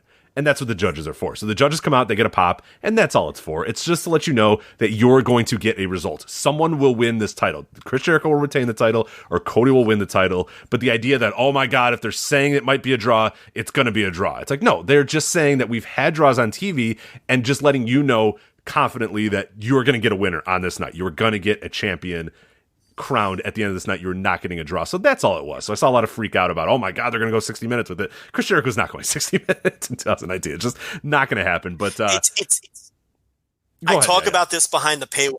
I talk about this behind the paywall all the time on the Thursday TV reviews.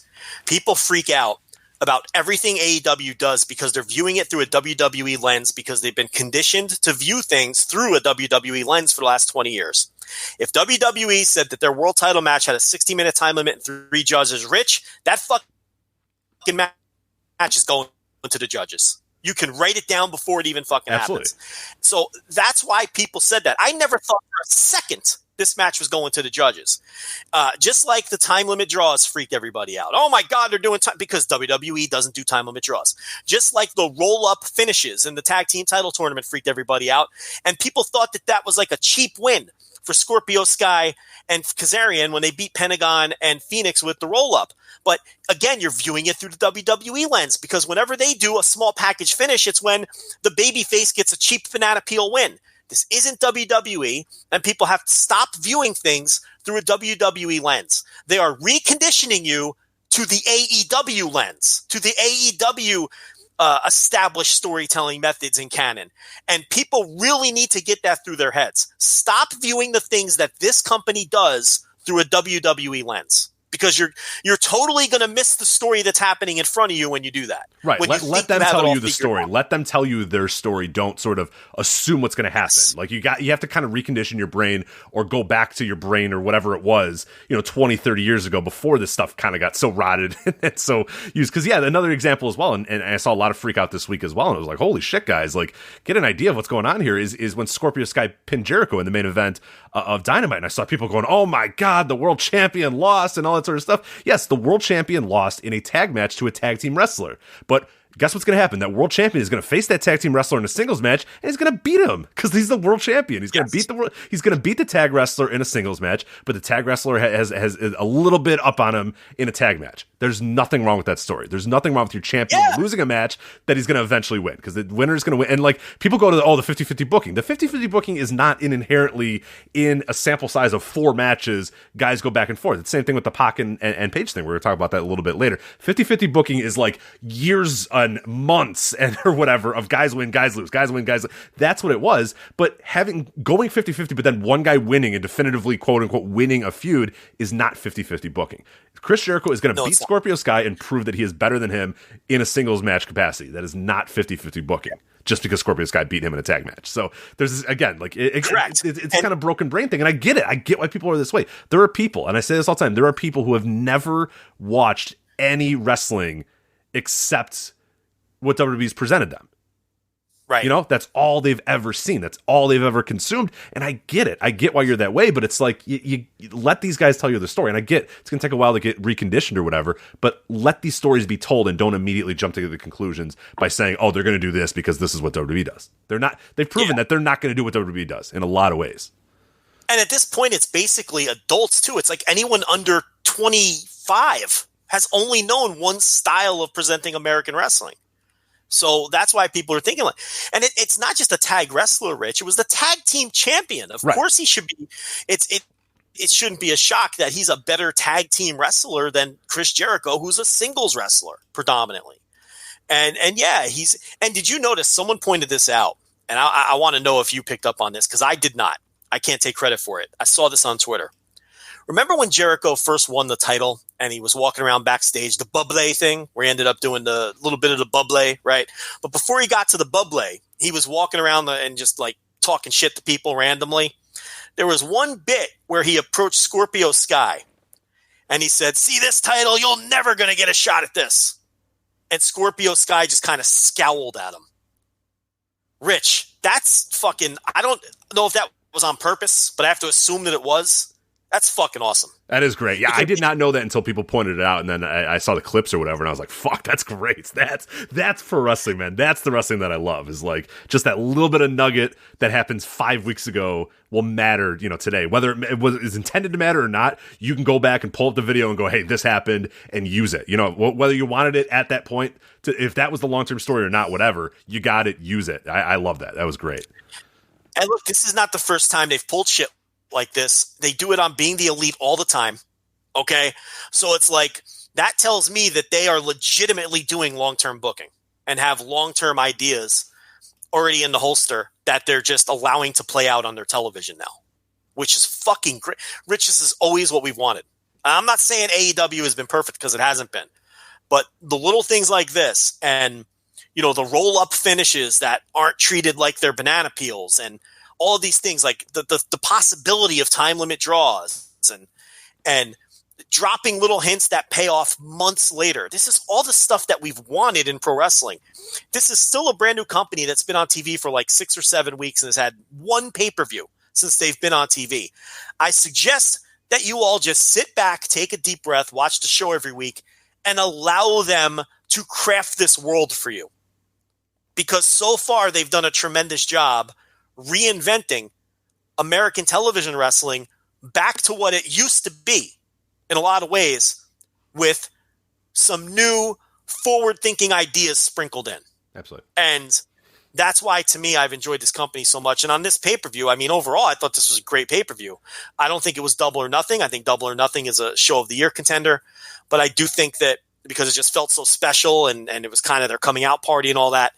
But this one I thought wasn't very far behind. I've got 3 notebook matches out of 7 matches, and I don't have anything lower than 3 stars. Yeah, let's move on to this one here, because I'm right with you here. Chris Jericho and Cody, the match itself. Of course, people did not see, I'm sure at this point you've seen it or whatever, that Chris Jericho retains the title, defeating Cody. Cody, in the stipulation as put forth in the match, is that now he will no longer be able to challenge for the world title. We'll see how long that stipulation holds. Dave Meltzer's kind of saying that he thinks it's going to be a while or whatever. We'll see. I don't know. There might be something where somebody goats him into letting it go or whatever. But yeah, still a pretty hopefully they stick with that for a little bit and at least establish that stipulation. But the match itself, I thought, was a tremendous match. This was I went 4 1/4 with this. I really, really liked it. I think the unintentional blood, Cody spilling into the ramp again. Cody is like the master of unintentional blood at this point. Like, his father was the master of intentional blood. Cody somehow, some way will find a way to cut his ass open without even trying and make the match that much better by doing it. But yeah, I thought this was really good. I thought Chris Jericho was exceptional in this match too. That's not taking nothing away from Cody, but I think this might have been Chris Jericho's best performance I've seen in years from him. I thought he was so good in here. This felt almost as good as what he was in those, the first Omega match at Wrestle Kingdom. That level of good. You obviously have the Lion Tamer spot at the end. You have Cody's mom getting involved and slapping Jericho and telling him to go fuck himself or fuck you or whatever. You got that Cody entrance, so he's coming out with like fucking 9,000. There's flames. There's pyro. He's rising from a stage and like you said, you want to come out that way. I don't know if it's in our budget, Joe, to have you have that much pyro every time the show starts. But yeah, he's coming out like a fucking god these days. And you get the Lion Tamer spot. You get MJF thrown in the towel, and then the MJF turn. But before we talk about the turn itself, what'd you think of the Jericho Cody match itself? Yeah, I thought it was a great world title match. And yeah, the accidental blood absolutely helped it. It always does. Added a ton to it. I went 4 flat on it. Notebook match for me. And the thing about it is, it's like, I can't believe we still have people who think Cody isn't good. And it's like, I'm not saying he's great because he's not great. I'm not saying he's one of the best wrestlers in the world because he's not. But how many times does this guy have to deliver in the big spot before people stop dragging their feet? I mean, you put him in a big spot, you're getting a big spot performance every time. It doesn't matter if it's Nick Aldis. It doesn't matter if it's this match against Chris Jarrett. It doesn't matter. Cody in a big spot delivers. And a lot of that is his crowd connection. But you know what? That counts. That's part of fucking wrestling. Welcome to pro wrestling. Yeah, you earn that. You earn that crowd connection. Okay? And that exactly, that is what pro wrestling is all about, drawing emotion from the crowd. And his raw, strictly like his wrestling ability, he's fine. He's not a bad pro wrestler in any way. In what way is he a bad pro wrestler? And again, that doesn't mean I'm saying he's a great one, but at worst, he's average. Look, he's not super athletic. He's got average athletic ability. Okay? He's not the greatest fucking bump and sell guy I've ever seen, but he's perfectly competent at it. He's not the best brawler I've ever seen, but he's shown that he can brawl at a perfectly competent level. You know, it's like he's pretty much a average to slightly above average wrestler who has an incredible crowd connection. Yeah, I've likened him to he's clutch. You know what I mean? Like, he's not like the season will go on and you're like, yeah, he's fine or whatever. But come World Series time, that dude's roping a fucking bases clearing double for you, because it's just like no matter what, and you're like, God damn, that guy did it again. I can't believe it. He's like, he steps up and he knows how to hit the big moments. He knows how to strike the right chords at the right time.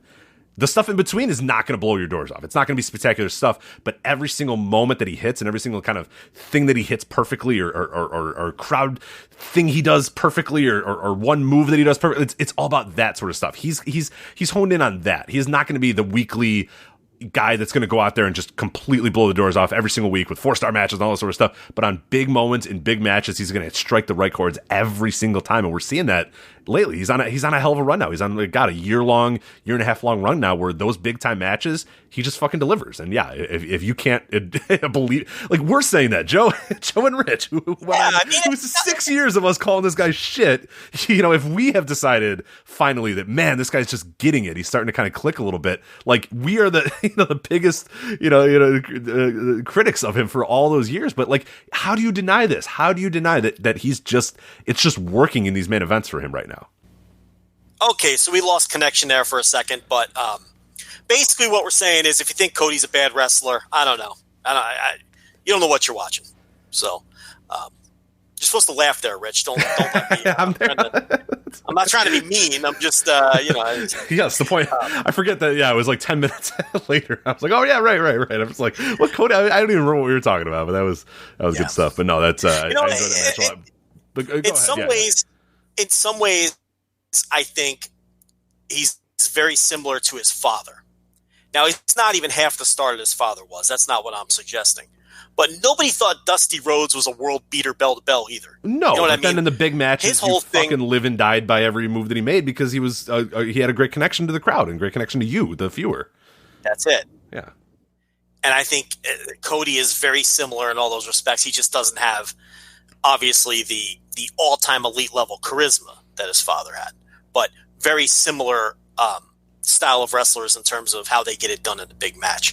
Absolutely. Now, this had the big turn. Real quickly, I do want to go over grapple. So you went 4 flat, I went 4 1/4. Grapple users 4.05, so right in kind of the same range as us as well. So it is a little slightly under the main event for the top match of the night, but pretty interesting there. 4.05 for Jericho and Cody. But yeah, let's go over the turn right now, the MJF turn.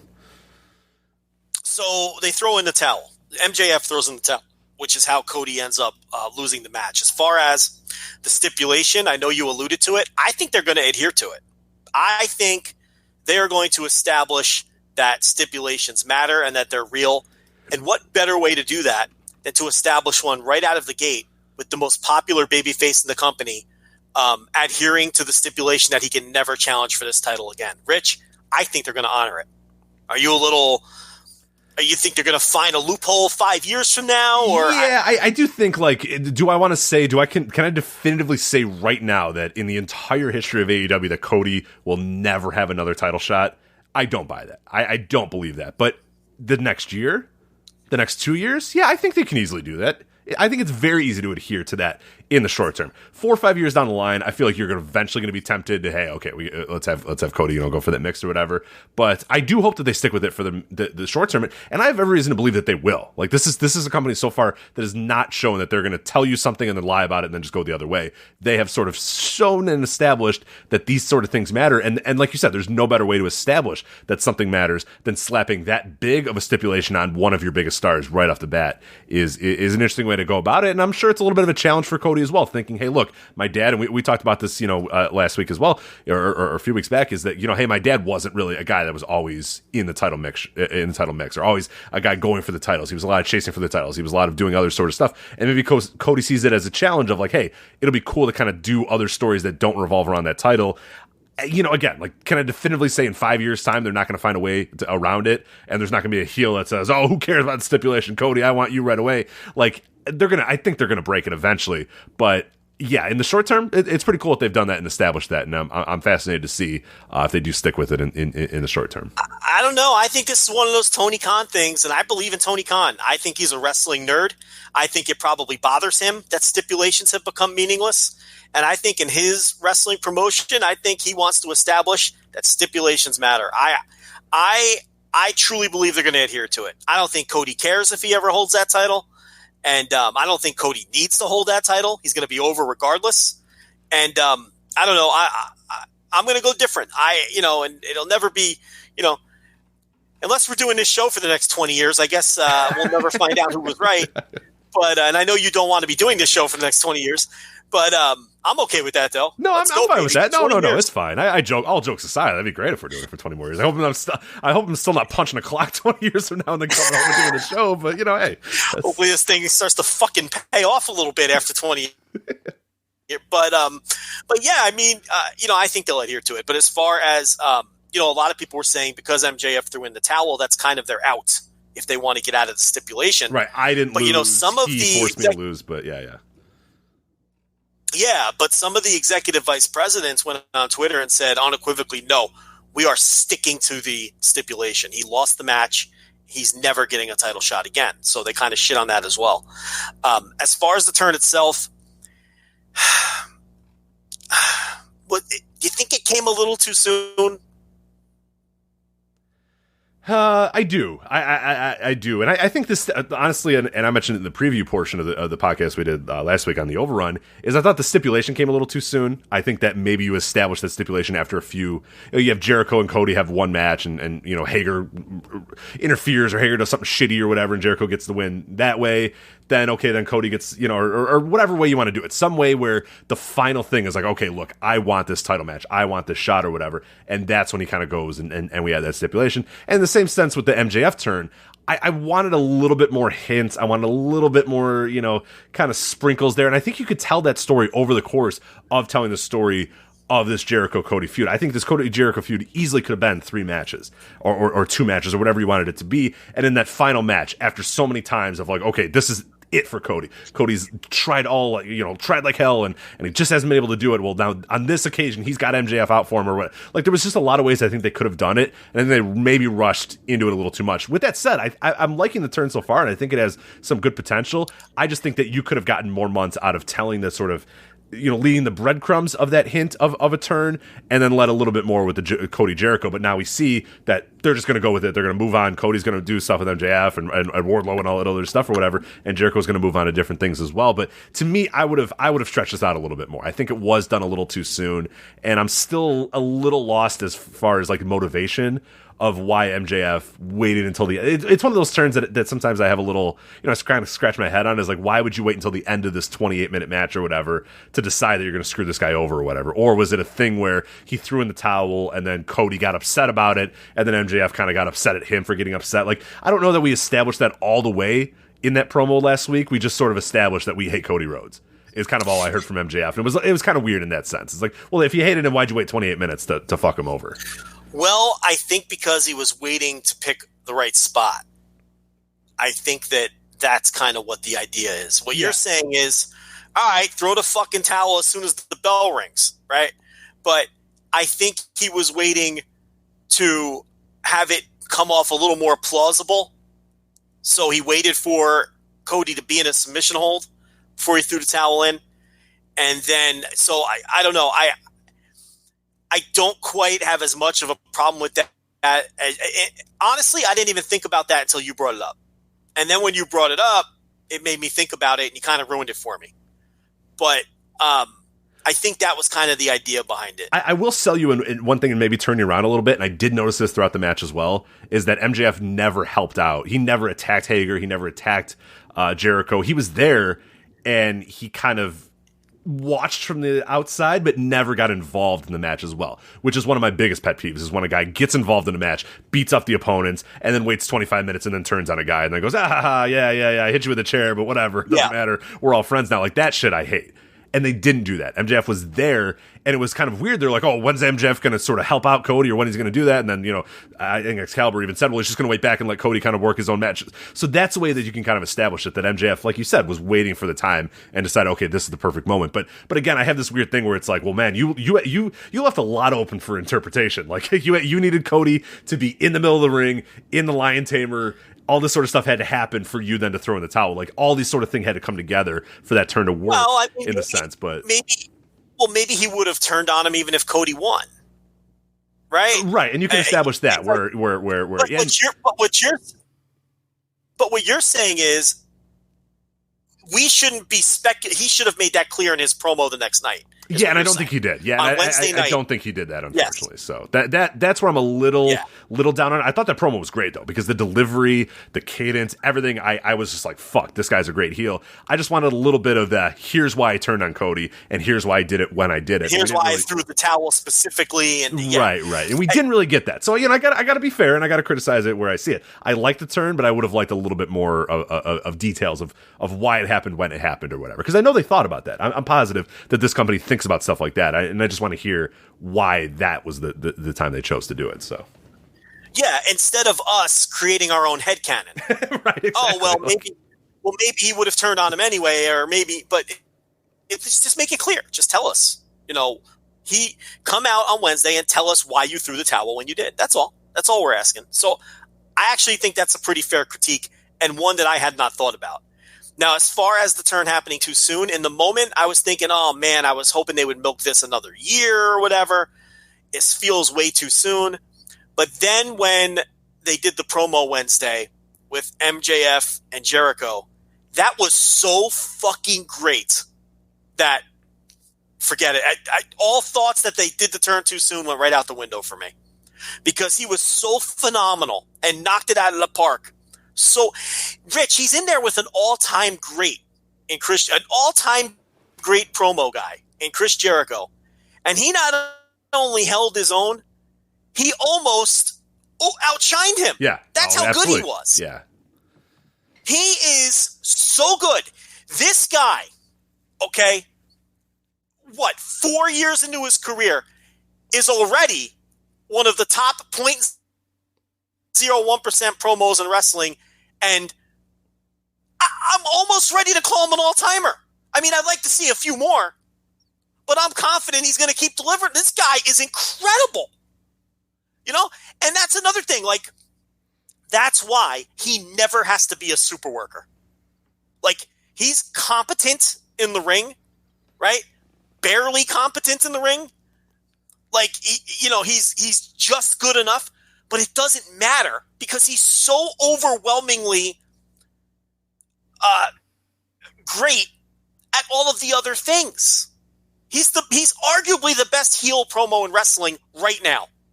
And he arguably has, the best heel charisma in wrestling right now. I mean, so it's okay that he's just like a mediocre wrestler. He can get away with that, And people forget he's a very young wrestler. He has time to get better at that. What is he, like 23? Yeah, he's stupid young. Yeah, he's annoyingly young. It's annoying how young he is. Yeah, so it's like he's been because he's so fucking talented. He was instantly he's an 23. indie star. God damn it. Fuck you. 23. So the thing about him is it feels like he's been around forever. He was born in 1996, Joe. He was born in 1996. Like, imagine the memories that you have in 1996. And this asshole wasn't even born yet. I'm having questionable three-ways in 1990s. You're going to eat. Yeah. Right. Yeah, I mean, come on. So, like, he's got time to improve. It's like we forget how young he is because he was instantly headlining everywhere on the indie scene almost as soon as he came out of fucking Pat Buck's school because he was a fucking prodigy. So it's like he can get better bell to bell. But, Rich, and we said it at the time, everyone who laid eyes on this guy for the first time said, that motherfucker's going to be a star. And they were saying it before, when we were the only people who knew who he was, people were saying it. You know, Pat Buck and all those, you know, they knew. And then as soon as everyone saw him, this guy is going to be a fucking megastar. Everyone who lays eyes on him, Jim Cornette the first time, this guy's going to be a fucking megastar. You know, the Elite, this guy's going to be a fucking megastar. And this promo just fucking sealed. I mean, he was so good in such a big spot. Oh my God, that's an enormous. You have to nail that promo. And you're in there with Chris Jericho. And to just go toe-to-toe with him and not even look like you're even close to, like, there was no question he was in the same league as Chris Jericho. Who fucking does that at 23 years old? So, yeah, all my thoughts of the turn was too soon. No, fuck that. He fucking crushed it, and I'm on board now. So that's where I am with the turn. Absolutely, yeah, and I think it's kind of cool too. Is in that promo as well on Dynamite. I know a lot of people are thinking, "Oh my God, MJF joined the Inner Circle or whatever," and they were weird that they didn't necessarily. I don't think he joined with the Inner Circle. I think he's a heel that has a unified. He's kind of with, you know, they have the same enemy. They both hate Cody and they both want to take down Cody. But they don't necessarily have to be in the same unit. And I like that idea, too. I like the idea that, like, hey, we can both be bad. We don't have to necessarily see eye to eye on everything. Because Jericho says, hey, do you want to join the Inner Circle? And MJF just goes, oh, you want me to join the Inner Circle? But he never says yes. He never says, yeah, I'll join the Inner Circle. Yeah, I'm in the Inner Circle. Like, you would never got that. And I like that idea. I like the idea that heels can exist, you know, in different sort of units and in different groups or whatever, but not necessarily fight one another, but also have like a unified, you know, purpose in life and taking down Cody. So I enjoy that, and I'm really excited to see what the next step is for that. And I think one thing that I always bring up about MJF, and you sort of said you could argue that he's one of the best heel promos in the world right now, and I would argue he is the best heel promo in the world, and I'd argue he is the best heel in wrestling right now because he gets the heel persona. You aren't supposed to like heels. You're not supposed to think a heel is cool. You're supposed to want the heel to get his fucking ass kicked. And I have never went to a show, and I like MJF, but then he cuts a promo, and he's just such an ungodly shitbag that you just want him to get his ass kicked. Nobody in the right mind could root for MJF. You know? He nails it. And like for a 23-year-old who existed in this pro wrestling world, the world that we just talked about, where everything is up and up is down and the WWE rot or whatever, this dude fucking gets it like more than anybody else. Every other heel is trying to be the NWO and be the coolest guy in the room, and this guy wants to be the biggest shitbag in the world that you want to see his ass get kicked. And that has he ever had a T-shirt? No, I don't think so. I love it. Yeah, never had a T-shirt. Doesn't sign. You see his car, you know, you see him driving out of the arena and he's going to tell you to go fuck yourself. I've seen it. I've seen him pull out of an arena and people go, MJF, and he goes, don't touch the fucking car, assholes. And he just drives away. Yeah. And I'm like, yes, that is awesome. Like, that dude, like, he's not going to be nice outside of the ring. He's not going to sign an autograph outside. He's going to walk to his car, call you a fuckwad, and then get in his car and then drive away. And I'm just like, yes, I love it. Like, he's not standing at the merch table in basketball shorts, trying to, you know, fuck the groupies or sell T-shirts to people or, you know, take pictures with everyone. It's just he's a different breed. You know what I mean? He's not, and I love that. You know, and I can't. I just thought, but I don't think he's ever had a fucking T-shirt. I don't think so. Yeah, I'm trying to remember if I've ever seen him wear a shirt, and I don't think so. He maybe had like I think he had like a I'm Better Than You shirt on Pro Wrestling Tees or something like that, or I think he's had a few here and there, but I've certainly never seen him out there like selling them. So there might be some that like, you know, just kind of happened because, you know, like Pro Wrestling Tees wanted some or AEW wanted him to have some, but yeah, I've never seen him sitting at a merch table selling them. So he's got merch now because they've got the scarf And that's right. Yeah. But it's not like you said, it's not. He's not out there trying to sell that shit either. He's not wearing it on TV and telling you, "Hey, buy the new MJF T-shirt or whatever." No, he's in a major league company now. I'm talking about when he was an indie guy. Oh God, no. Yeah. It's just part of getting his character over was, he's not going to stand there at a merch table and smile for your Polaroid. Polaroid. What year is it? But, well, it's kind of back though. Now that is such an old reference now that you've almost turned it back. So it's okay. Yeah, are they doing Polaroids now? Yeah, people, they're back. You got the Instant Maxes and stuff. Yeah, you got a lot of Polaroid stuff coming back, so that's good. So I knew that. That's why I said that. Exactly. I know you were just setting me up there, but really. So the turn, I was the same way as you, where I was just like, I don't know, a little too early in the night promo, and I was like, all right, fuck it, don't care, I'm in. So that's where we go there. So let's move on to some of the other matches here on Full Gear. We're not going to go into extensive detail about all these. Those were kind of the two big matches we want to talk about. Women's title match: Riho versus Emi Sakura. Riho wins yet again, retains the title. What'd you think of Sakura and Riho? That's all right. What'd you get it? Let's get the ratings. Let's go. I don't know. A generous 3.25, I guess. Ew, interesting. Okay, so that's it. I went 4. I actually liked it a lot more than you did. Wow. Maybe why? Because Dave went 4. The cage match folks went 7.23, and actually the grapple users a little more with you though. They went 3.37, so they're a little bit more in your camp. So I guess I got to defend myself on this one more so than you. I don't know. There's a lot of different views here. Well, 7.23. That's a 3.5 or 3.6. Pretty much. Yeah. So cage match, grapple, and you are all kind of in alignment.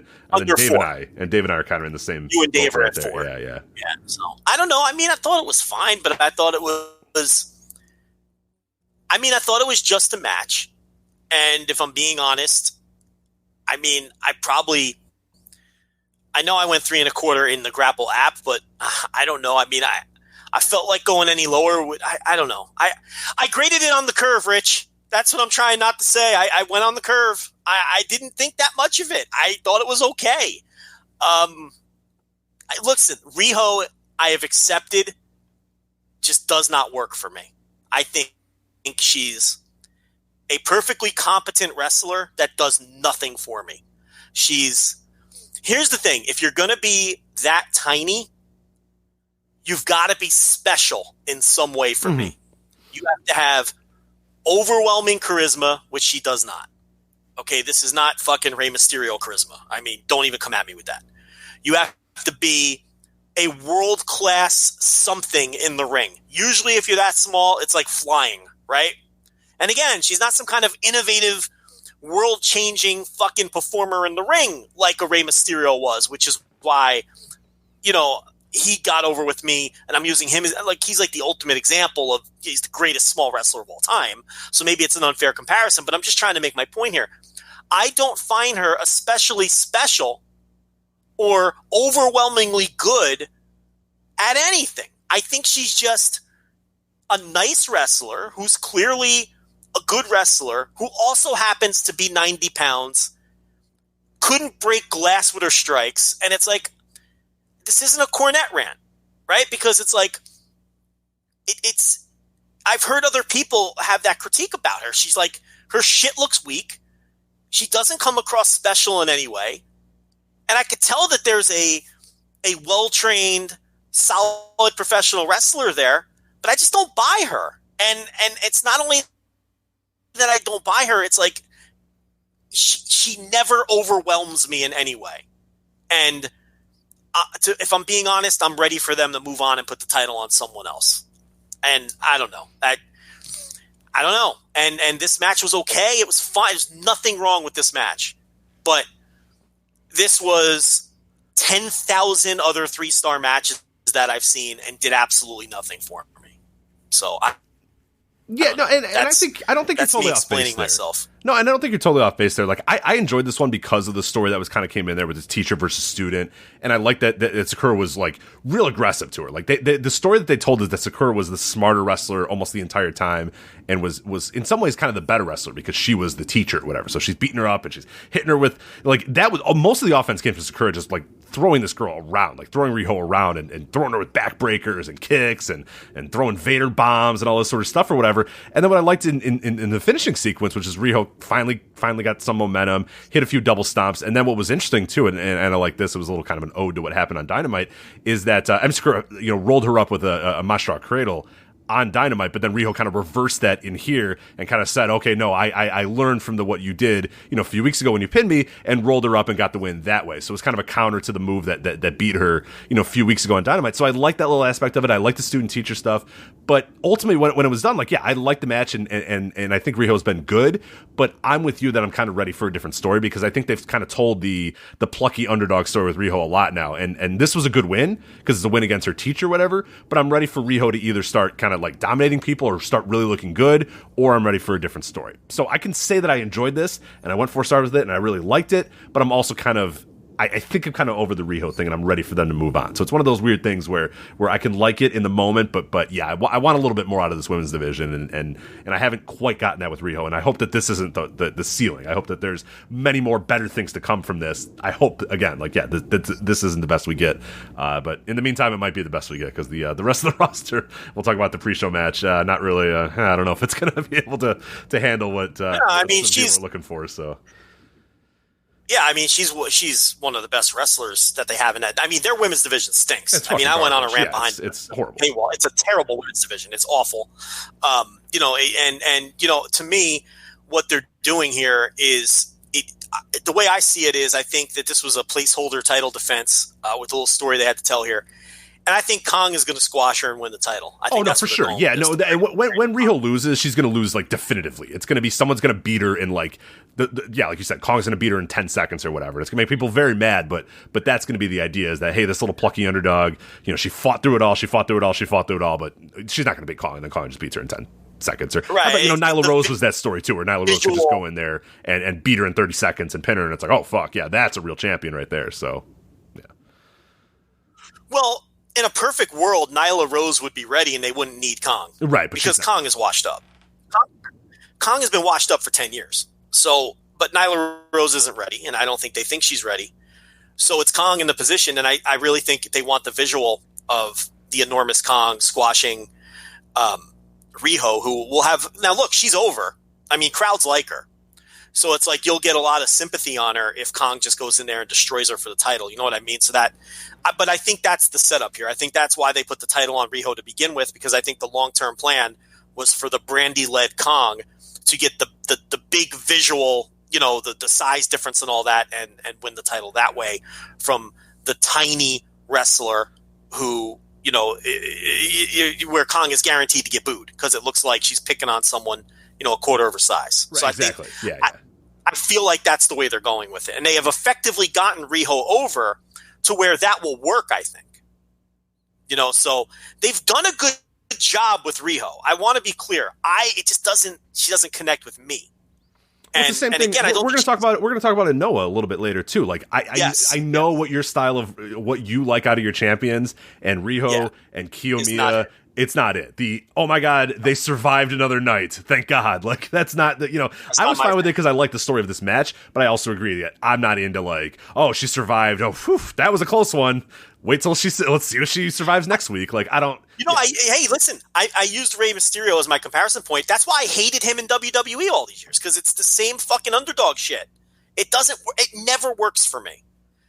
So it's like I'm being intellectually consistent here when it comes to her. So anyway, that's what I thought about that. All right, let's move on to the next match here. AEW World Tag Team Titles, 3-way match. SCU retaining the title, defeating the Lucha Brothers and Private Party. Joe, I got to admit, did not like this match all that much. I went 3 1/4. Just didn't really jive with me to any real degree. Grapple users 3.27, so they kind of agree with me as well. Do you deviate from us, or are you kind of in the same region there? Same neighborhood. I either went, my phone died while we were recording, but I think I went 3 1/4 or 3 1/2, one or the other. I know I didn't go any higher than that. I thought it was okay. The problem is the 3 ways, Rich. Give me a one-on-one. Yeah. And it's like, and look, I understand what Private Party is. What they're doing with them is really protecting them and hiding their flaws. I understand that. That's smart. I have no problem with it. They're green. And, they're exemplifying their strengths and they're hiding their weaknesses. So they're going to be in spot fests. They're going to be in 3-ways. And I honestly don't have a problem with it from that perspective, but it doesn't mean that it's going to be my preferred thing. I rather would have just seen SCU wrestle one of these two teams. But I thought there was a lot of good, fun stuff. It was a fun match in the middle of the card. It was fun, yeah. Just nothing really felt like it clicked. It felt like it was 13 minutes of guys doing stuff, and I like guys doing stuff matches, but in this one it was and especially in this company, I want for a little bit more than that. And this felt like the bell rang and a bunch of people just went and dove and did a bunch of stuff and flipped and all this, and quickly I was just like, all right, this is all this match is going to be. I get it, whatever. Let's just get to it. It just, for whatever reason, the story didn't really click with me, and yeah, it ultimately just felt kind of a waste of time when it was all said and done. So I'm ready for something else with Private Party. I've seen all their tricks now. Can we do something else with them? Can we put them in a situation where one of them is selling for fucking 8 minutes and setting up a hot tag? Look, they're going to have to learn, right? So it's can we put them in a situation where they're in a blood feud and they're forced to brawl? Can we put them in a situation where can we have them do something different other than a collection of spots for 8 minutes is what I'm getting at. Right. I'm with you. Yeah, because they did what they're great at and they got over. That's awesome. Mission accomplished. Now let's do something new and fresh with these guys because they could be the stars of this division, but we've got to keep progressing and we've got to keep developing them. All right, let's move on here. This is a match that I've seen some interesting opinions on, and a match I probably liked more than I feel like almost anybody else. I'm very curious what you thought, because you and I haven't talked about this, but Shawn Spears, Joey Janela, Shawn Spears gets the win. Tully Blanchard finally gets involved and actually moves. As the manager of Joey Janela, they do a spike pile driver on the floor, and that really kind of leads to the victory here. Not a good match, but I think, to me, honestly, and this might be damning with fate praise, I gave it the star rating, the same rating that I gave, the 3-way tag. I went 3.25 here, but I thought far and away the best performance of Shawn Spears' AEW career so far. But I'm curious what you thought of Joey Janela's Shawn Spears. Again, not a blowaway match, not a match that you need to go out of your way to check out, but I thought a solid, well-worked match that maybe didn't get to a high level, but I think for Spears, it was a nice kind of rebuild for him. I feel like I'm finally starting to kind of get an idea of what we're trying to do with this guy. So I enjoyed that part of it, but yeah, what did you ultimately think of Spears Janela? Pretty much the same. I thought it was a competent, mid-card pay-per-view match between two mid-card guys who are having a mid-card feud. You know what I mean? Yeah. It's I would have liked to have seen something better, but maybe that wasn't even the idea, and maybe Spears simply isn't capable of it anyway. But it was fine. A nice little 3-star match. Yeah. Totally inoffensive. Liked some of the spots, and I did like the finish. So, yeah, it was what it was. I'll never think about it again after we do this podcast. It's just interesting, and again, I don't want to get into kind of a star rating rant again, but I've seen a lot of 1s and 1.5, so I'm like, no, it's not it was a fine. That is reserved for absolute fucking disasters. That is not meant for this match, which is 13 minutes of completely confident pro wrestling. That is, if this, and like I said, it's kind of a weird kind of grading on a curve thing as well, because this match transplanted to almost any other company would be seen as like we said, 3 stars, just kind of 3.5, 3.25, whatever. But because it's an AEW and because it was bookended by some really good matches and 2 really fantastic matches in the main event or whatever, and what we've seen from AEW so far, that this sticks out and to people. And it's not long. I mean, Grapple, overall users 2.4 or 2.54. Is the average rating there. I don't have a 2.5 star average match. That's what it was. I mean, I don't have a problem with that rating. Yeah, but I've seen there, if you go through the Grapple histories or whatever, there's a lot of people 1 star, 1.5, 3.25 stars. And I'm come on. Yeah, you're absolutely right. Look, this was just an average pro wrestling match. I thought it was slightly better than average. This is not that's not a 1-star match. Rich, the other thing I think is because wrestling is really at such a high level now, I'm not sure that people really know what bad matches look like anymore. Exactly. Right. Because this wasn't go back and watch a bad match from 20 years ago, and you'll know what a bad. Go back and watch Joe November to Remember, a perfect opportunity to watch utter shit. What is the top match so far in Joe November to Remember? Isn't it a 3.25 Candido match or something like that? I just did Joe November to Remember 8, patreon.com/Voices of Wrestling, episodes 4, 5, and 6. Of ECW Hardcore TV, okay? There is go watch the Sandman versus Sal Balomo from the shows that I just reviewed. That's a 1-star match. Okay. It's just people don't see bad matches anymore because Major League Wrestling is so good now that the wrestlers are so well trained that you very rarely – you want to see a one-star match, go watch AEW Dark and watch Allie look like she's untrained. Okay? That wasn't even a one-star match. Okay? But it's like, okay, Leva Bates, she's going out there having one-star – this was not a one-star match. I mean, stop it. This was a perfectly competent pro wrestling match, perfectly average. It's like, like I said, go watch, like Rich is saying, go watch something, from the 80s where guys just weren't even fucking trying. Or, it's like, I can't take that seriously. I mean, and a lot of that is, I don't know. Let's just move on. Yeah, we'll move on. But I will say, though, that Spears, I think this was the best I've seen out of him so far in AEW. But there's still the idea that this I don't think it's ever going to work with Sean Spears in AEW. The guy, his in-ring style, I don't know if this is intentional that he's trying to do this or this is the only way he knows from being in the system too long. But like, dude, he spends 5 minutes working on a body part and then just throws in a side headlock in the middle of the ring. It's like, dude, what are you doing? Like, there's just too much of that WWE style in him, too much of the WWE TV style stuff. I hope that he can break it. I hope he can break free of it. But you see it, and you see that it's capping off these matches. And I don't know if that's supposed to be the character. I don't know if that's what we're supposed to be doing here with this Sean Spears character. I don't know what the Sean Spears character is supposed to be. I saw elements of what it's supposed to be in this match, but ultimately, like the entire package, I'm left thinking, it's just a mid card guy. And if that's what he's going to be, that's fine. That is exactly what it is. But I need to sort of adjust because I think, oh my God, this guy, after that chair shot, this guy's going to be a star. But that's not what he is. He's a mid-card guy. And the second you realize that he's just a dude on the roster, I think it'll be a lot easier to kind of stomach his matches and understand what's kind of happening with him. Oh, listen, I'm already there. We talked about this a couple weeks ago, I think, but I'm already there with him. He's a competent mid-card wrestler who's going to go out there and he has a good hand. Cody was right. He's going to go out there on TV and on pay-per-view and have 2.5-star matches. That's what he is. Yeah. And it's not like ideal, but it's not the worst thing in the world to have guys on your roster like that, especially if he's just putting people over at the end of the day. Yeah, exactly. If he's having 10-minute matches and putting guys over, then whatever. Yeah, if he's going to lose this feud to Joey Janela and then move on to another mid-card feud and maybe lose that one to someone or win it, that's what he is. You need a little bit of everything on a roster, and like you're saying, I know it's disappointing, but I've already accepted that that's what this guy is. Right. That's what he is.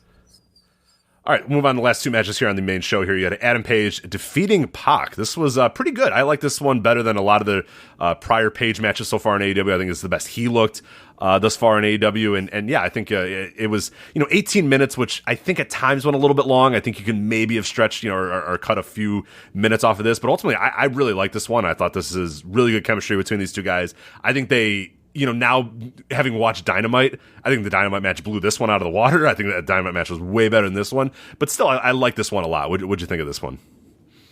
Interesting. I like this one better than the Dynamite match. Interesting. Okay, yeah. The Wednesday night match? Yeah. But the commercials and stuff always fuck with me, and it bothers me. But, yeah, I went 3.5 on this. I thought it was a good, solid, match here. And the thing about Pac is I'm going to find room for him in my Wrestler of the Year ballot in my top 3. And it's not because he peaks super high as much. There'll be people who peak way higher than him who I leave off of my ballot. But I truly believe he's one of the 3 best wrestlers in the world this year, just with everything, the way he carries himself, the way he works to his character, the way he, flies when it's appropriate to fly, he saves that black arrow for only the biggest spots in the match. His mannerisms, his facial expressions. Rich, this guy's just a great pro wrestler. And he doesn't go out there and have 4.5-star matches every night, but he goes out there and has 3.5-star matches every night where his individual performances are just head and shoulders above everybody else, even on loaded shows like this with other great wrestlers. He's just so good. And I can't get enough of this guy. And, and this little feud here with Hangman, where, Pac wins on Wednesday and then, finally puts the feud in the rear view mirror, and now they're both going to move on. And, I just wanted to talk about Pac a little bit because I think the guy's phenomenal. Yeah, no, and again, like, one thing I loved about the finish of this match, and it's similar to the Riho Emi Sakura match, is that they're making stuff that happens on Dynamite and stuff that happens in prior matches really matter for the finishes here, because the ref's distracted, Pac goes for the low blow, Paige realizes, hey, this asshole went for the low blow the last time we fight, and the ref is distracted, so I'm going to turn around and clock him with a fucking forearm. Clocks him with a forearm, and it's like cool. The faces are smart, and the faces know that the heels can't always get away with cheating and shenanigans, and the baby faces are going to be smart sometimes and are going to adjust on the fly and are going to understand what happens before. So we saw Riho, transition the Manchar Cradle into her own roll up, and we see Paige here go for the forearm when Pac went for the low blow. So just little stuff like that I like, and like the match doesn't live and die by that spot.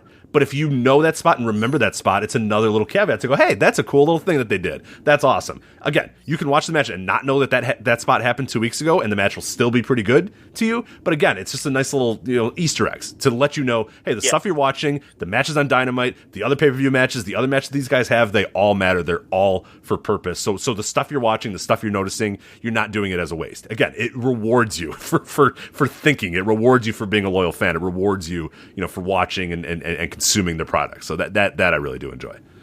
This company is very well booked, and the longer they exist, the more clear it becomes that they're very well booked.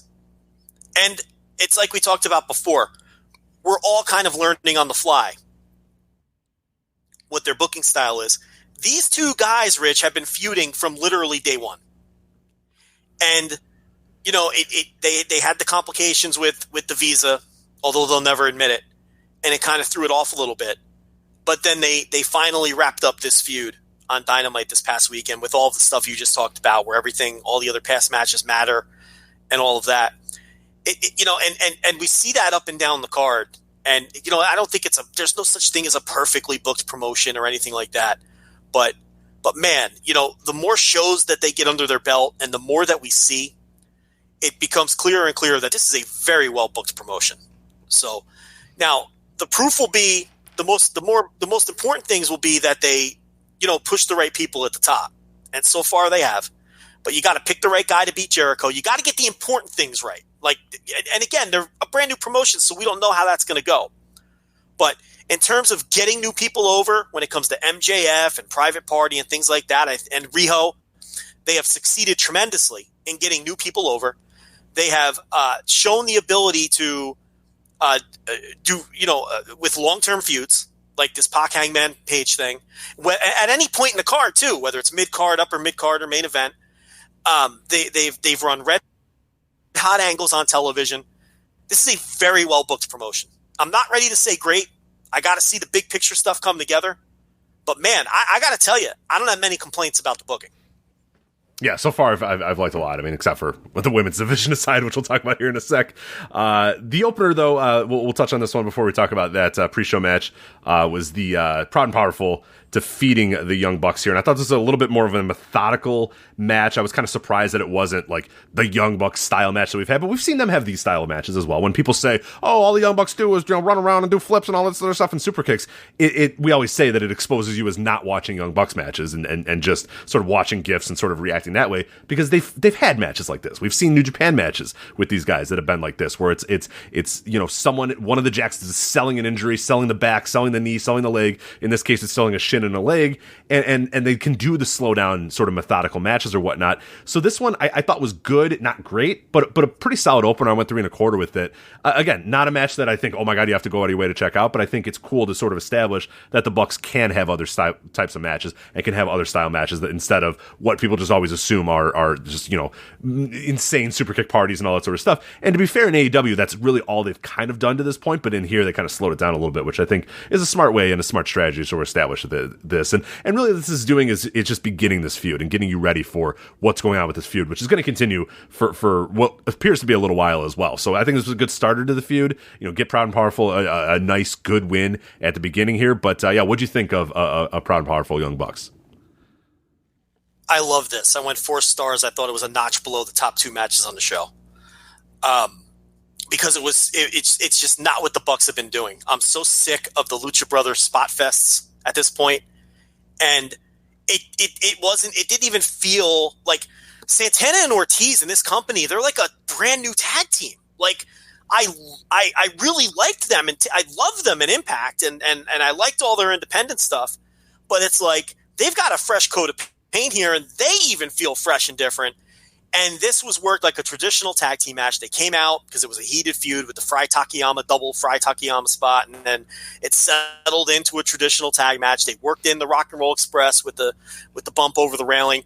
And man, I was enthralled by this match and super into it from bell to bell. So I liked it a lot, and went in my notebook, and just totally different than anything that the Young Bucks have done in this company, save that bad match that they had with Cody and Dustin, which just didn't work. Oh right, yeah, jeez. Yeah. But everything else they've done has just been spot fest stuff. Whether it's been with Private Party, which was the right call because that's how you had to get Private Party over, and then the stuff with the Lucha Brothers, which wasn't for me, but that other everybody else has eaten up. So especially the live crowds. So I was way into this, so I really liked it. Yeah, it's interesting. The grapple ratings are kind of right between us. So I went 3 1/4. I wasn't as into it as you were. You went 4 flat. They went 3.74 with this, so kind of right in the middle there, a little bit closer to you. So yeah, I feel like grapple users liked it a little bit more than I did, and a little less than you did. But let's get to the opener here real quickly. I did watch this. I tried, I try to avoid pre-show matches, but this was the one that I felt like I did have to check out. And yeah, man, when we're talking about 1-star matches and matches that are just no good, that was this guy here, Britt Baker, who's a dentist, by the way. I don't know if you knew that. Defeated Bea Priestley. This is definitely a proof positive that this women's division is in rough shape. I did not like this match at all. What do you think of it? I can't comment. I didn't see it. All right, well. Don't. I think you're probably better off not watching it. I'll just say that. So yeah. But Bea was bad. Bea was bad. Britt is boring. It's just Britt, it's just not working with Britt, man. I don't know what they're gonna do with this. I know that they're pushing her as one of the top women in this company. I just don't think it's going to work with her. I really don't. She just doesn't have that crowd connection. They've done all they can. They're trying like hell with her. They're putting her over. They're talking about this. They're talking about that. It's just she's just not that good. She's just not that good of a wrestler. And in this company, it sticks out like a sore thumb when you have all these great matches that we're talking about. You talked about the opener with 4 stars. I talked about these 2. Like everything else in this show was like 3+ stars. And then you cannot have Britt Baker go out there and just have these boring ass nothing happen in matches and think that, okay, hey, the women's division, yeah, we care about our women. Like, hey, I mean, there are so many talented women across the world that are great, pro wrestlers. And the fact it really sticks out when these are the ones you're pushing. When you're pushing a Britt Baker, when you're pushing, a Nyla Rose, who again, like as we said, is not quite ready. Allie's, your Leva Bateses, like these are not good wrestlers. They're just not good. Like that's just call a spade there. They're just not good, and it sticks out in a company like this, especially when there's so many other good wrestling going on, and it's so obvious that there are probably better women across the world that could be in these spots, and instead it's Britt Baker having these just generic, boring ass 2-star matches. So listen, but who? I mean, unless you're going to raid Japan entirely, Mercedes Martinez. Well, she's a definite. Yeah. I mean, I don't know why they haven't signed her already. She's definitely one. I mean, she's the obvious one, but who else? WWE and NXT are loaded. Those women's divisions are great, and they're loaded, and they signed everybody, and what are you going to do? Impact has a very good women's division, and obviously they have Tessa, who they're pushing. She's going to be their world champion. Ring of Honor hasn't been able to put together a women's division in years because the talent isn't there. That's where I'll disagree. It's all signed. There's nothing. There's no one out there. Well, there's worldwide talent, and they have a connection there. That's what I mean. Unless they're raiding Japan, they're not getting it from here. You know what I mean? So it's like, and the problem with Japan is they've brought in some of these Joshi, but they never. It's like outside of Riho, they can't seem to get any of them just to be full time, and I think that's been a problem too.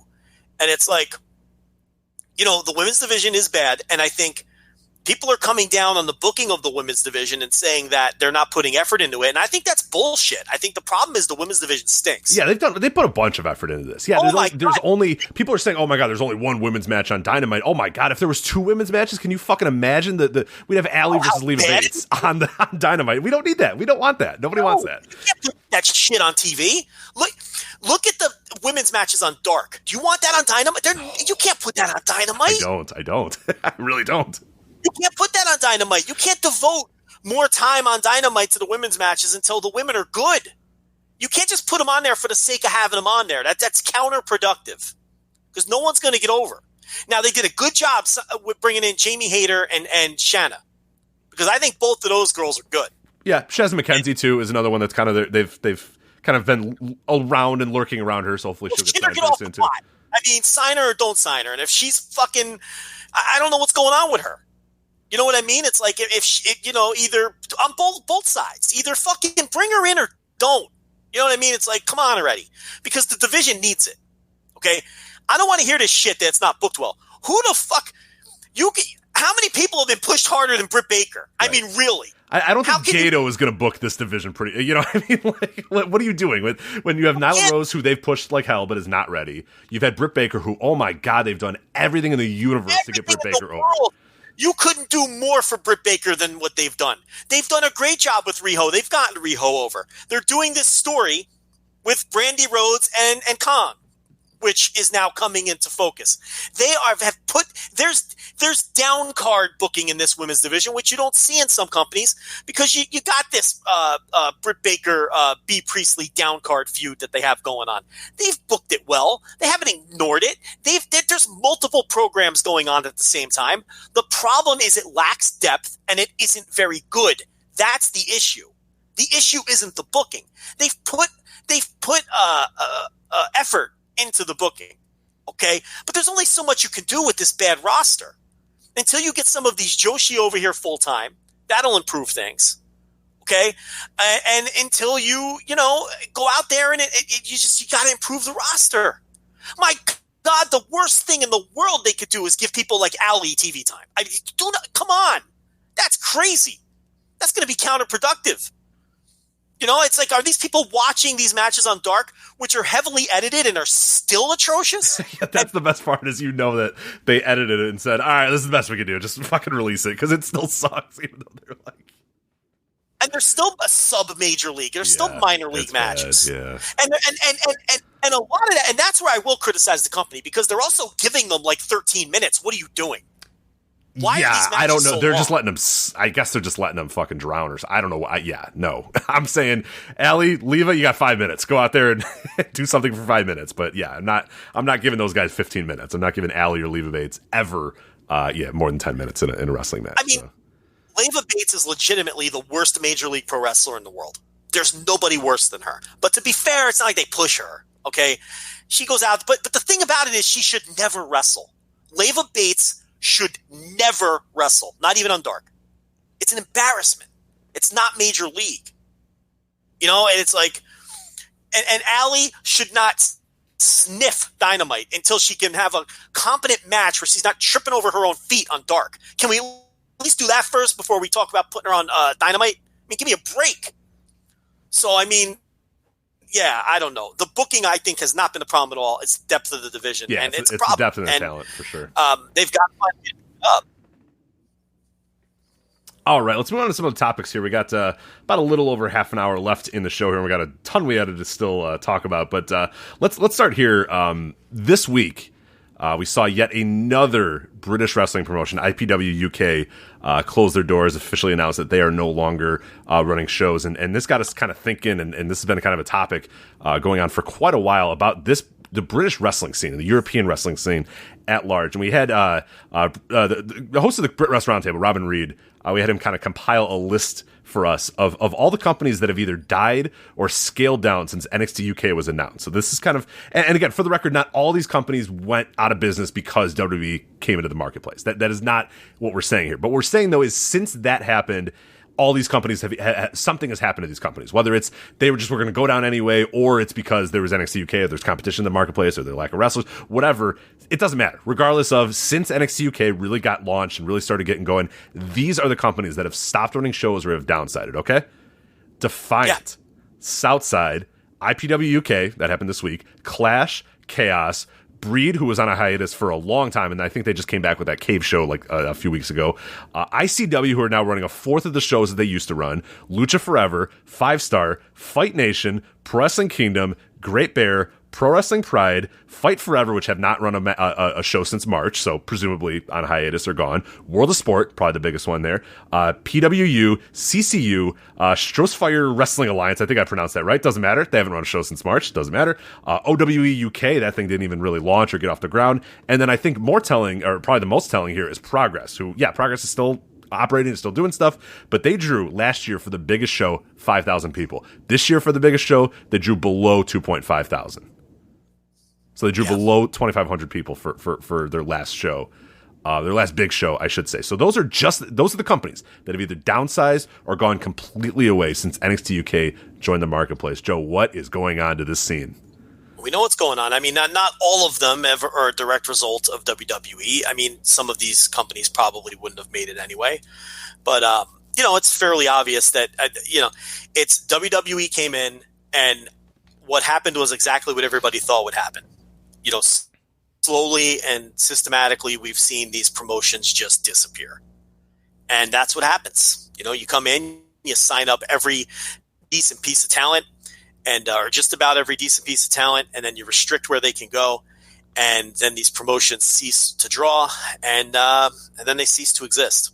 So, and just there's no buzz coming out of the region anymore, and Progress is just, does anyone even pay attention to Progress anymore?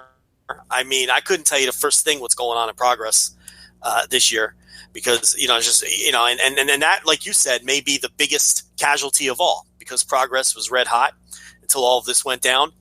And, now they're in the state that they're in, and because they made the decision they made, which I don't even necessarily knock.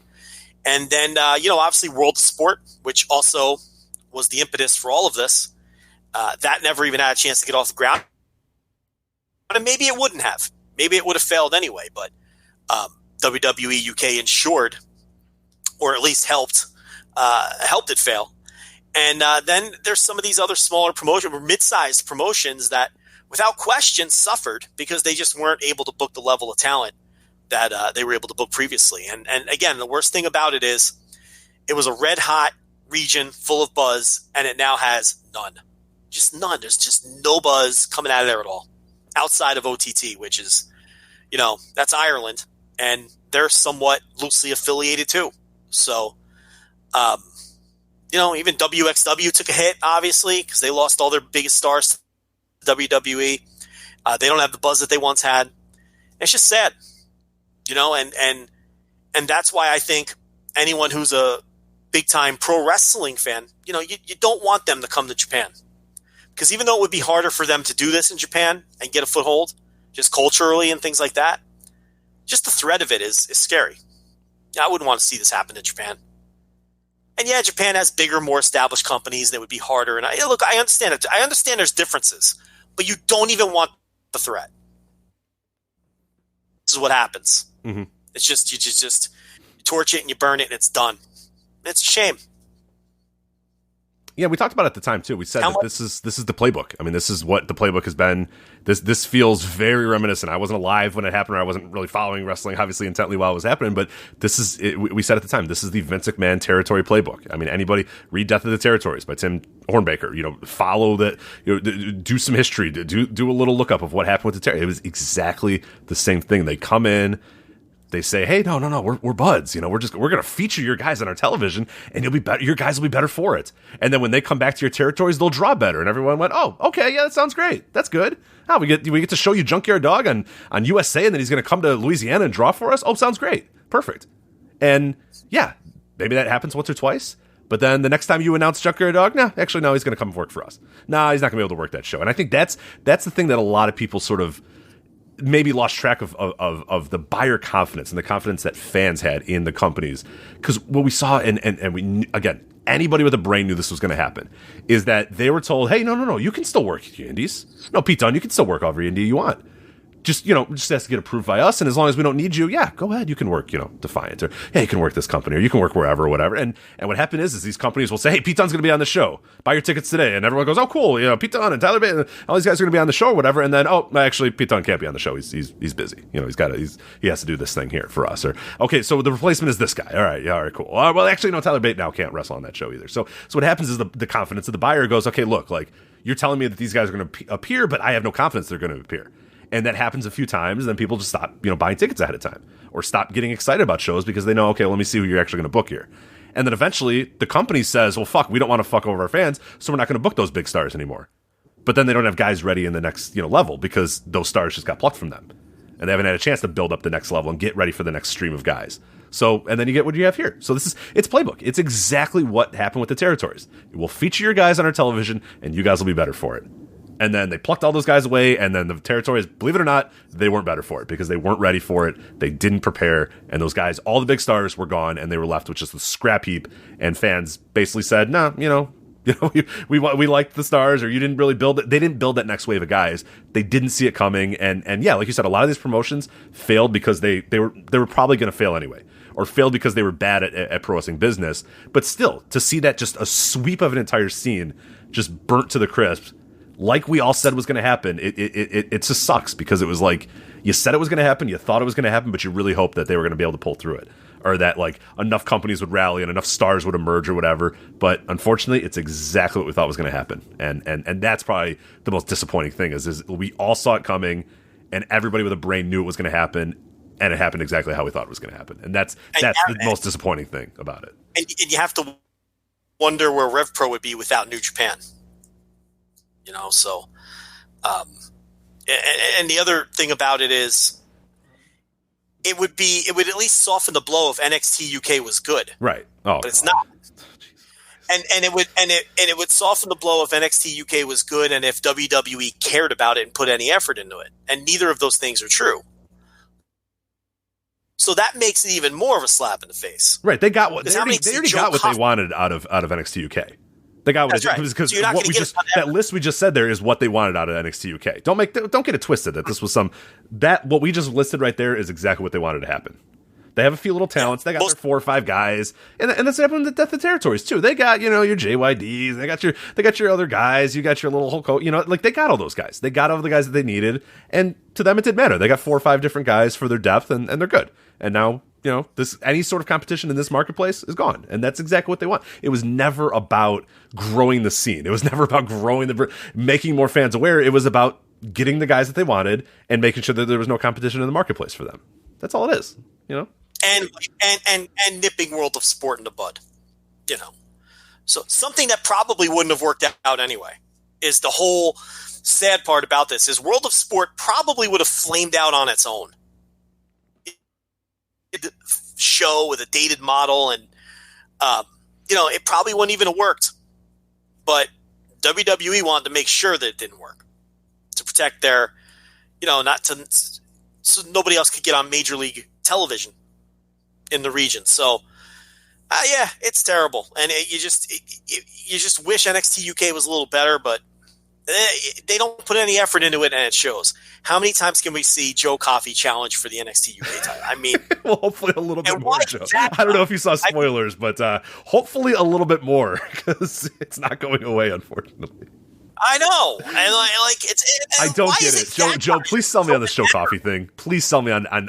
I said this earlier. I want to love something as much as the people that love NXT UK love Joe Coffey. There's nothing in my life that I've loved that much. They love Joe Coffey, and I don't get it. They love the Gallus. All that, and it's not like he was oh my god, yeah, it's not like he was like some huge star before NXT UK. Right. Like he was a guy on the scene who you knew, and he'd get pushed in places, but it's not like, well, what the fuck? Why did they pick that guy? I know. Of everybody that's in the scene, we just talked about all these companies and all these great wrestlers and all this hot scene or whatever, and the guy that emerges from the rubble is Joe Coffey? Like, what?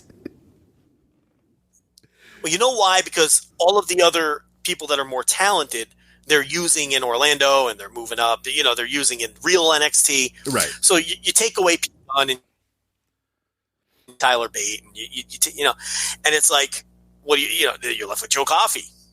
I mean, if it were me, it'd be Devlin, and they are pushing Walter, to be fair, but Walter just doesn't feel the same anymore. Nah. They're doing dollar store ring conf, which is what Imperium is. I mean, it's mostly the same guys, but it's like a dollar store version of the faction anyway somehow, because it's just once you get that WWE stink onto something, it's just not the same, even though it's the same people doing the same aesthetic. But Rich, it just doesn't work the same. And it's like, well, it just and outside of that feels one inorganic. match, Walter it doesn't. It's not happening because it just is like, throw these guys together. Here you go. It's kind of like you guys had before. You remember this? It was kind of the same thing. Here you go. Now you have it again. You know what it feels like? Yeah. It feels like it's like when WCW redid Raven's Flock and brought in Stevie Richards. It's like, well, no, this worked in ECW because that's where they did it. Like you're saying, it felt inorganic when WCW did it, and they rushed through the fucking story in 2 weeks. Right, with Raven and Steve, and it's the same thing. Like Imperium, it's like not like you're saying. It's inorganic. It wasn't their idea. Yeah, so that's and one of the biggest criticisms that I've had is a lot of the guys at the time and guys like Pete Dunne and Bates and Trent Seven and all those sort of guys and I think people get kind of confused when I call those guys out and I say, oh, these guys. The reason I call those guys out is not because they took the money and they did all that sort of stuff. Great for them. I would have absolutely done the same thing that those guys did. But the fact that they would all go on Twitter and anytime anybody rose any other promotion or wrestler or whatever that wasn't signed up that was saying, I don't know if this NXT UK thing's really good for our scene, is those guys going, no, how dare you? People are getting the best shots of their entire lives and they're getting to prove themselves on the biggest stage and this is great for the scene and wrestling's going to grow because of this and all this sort of stuff. And that's where I criticize those guys. No, I don't criticize Pete Dunne for taking the money and joining WWE. Good for him. I don't criticize Trent Seven for doing the same thing or Bate or any of those other guys. What I criticize them for is telling everybody, oh no, this is going to be good for the scene. Because it's like, look at history, guys. Look at the background. Look at all this sort of stuff. Anybody with a brain is going to tell you that this is not good. It is not good for the scene. It is going to, if not kill the scene, it's going to greatly damage the scene. And it's absolutely 100% what happened. So that's the thing is I'm not begrudging those guys. And I see a lot of that on Twitter of like, oh, well, they just took the money. I mean, they want to make money and make their livings. Yeah, I agree. That's fine.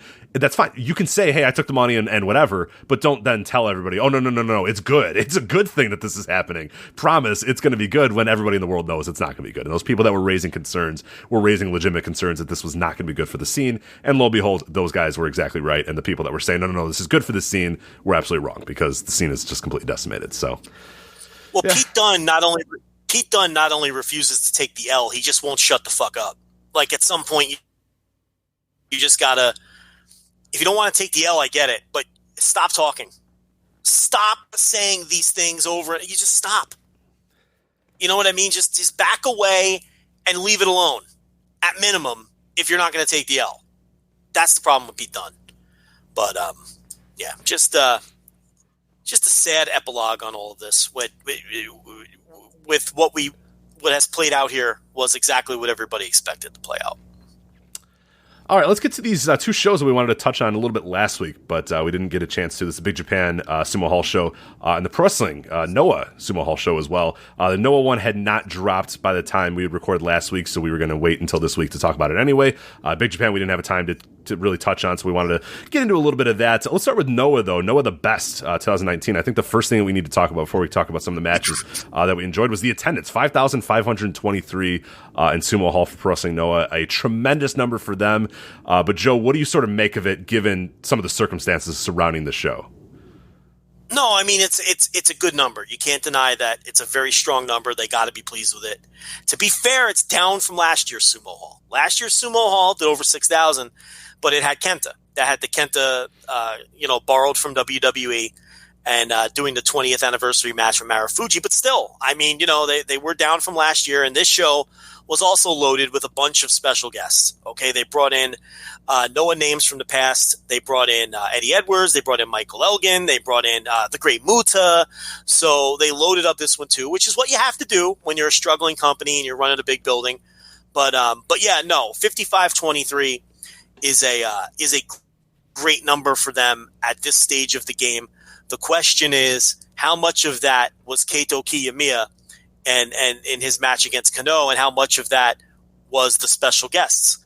And we're going to find out quickly, because we'll see if Kiyomiya's Korakuen numbers improve and if overall business improves from this point forward. And if it does, then we can credit the Kiyomiya push and the Kiyomiya title reign for helping to draw this number. So that's something where we'll just have to wait and see. Absolutely. So, very quickly before we go through the show, just the other attendances. The Big Japan, 3 nights in a row in sumo. Noah ran on the second and did 55-23. DDT ran the next night with their the hell was that show called? Ultimate Party. Ultimate Party, yes. They did 58.69, and they brought in Kenny Omega for that show. The last time they ran sumo when it wasn't a free show, because remember they ran it for free a couple of months ago in February, so we're going to throw that one out, was Peter Pan 2018. They did 62.59. So DDT a little down, even with bringing Omega in. But listen, you're not going to complain about doing 58.69. Okay, so that's a good number for DDT. And then the next day, the third day in a row there was Big Japan, and we all expected them to not do as well as DDT, but they did 32.16, which is pretty much in the range that I think people expected Big Japan to do for that show. But the big surprise, of course, was how Noah just blew Big Japan out of the water and threatened DDT's number, coming within a couple of hundred. So some of the big picture business considerations for these three shows before we start to talk about them. Now, we're not going to do DDT. I wanted to watch the top five. I didn't have time to get to them. I know Rich did, but didn't you talk DDT a little bit last week, or did you not? I did. No, you yeah, didn't, so right? I didn't feel like I had only watched like a little bit of some of the matches, and I wanted to kind of sit down and watch them, and it just ended up being like I watched most of this Noah show. I watched some of the Big Japan. I watched all the other stuff, and it got to the point where I was like, "Fuck!" It was like it was Thursday or it was today, and I was like, I'm not going to have a chance to go back and watch those. So unfortunately, this is not the place for DDT talk. But Wrestling Omakase last week touched on a lot of DDT on this here Voice Wrestling Podcast Network. So definitely go and check that show out if you want an extensive. And we did previews and reviews as well on the website as well. So no shortage of coverage, just not from Joe and I.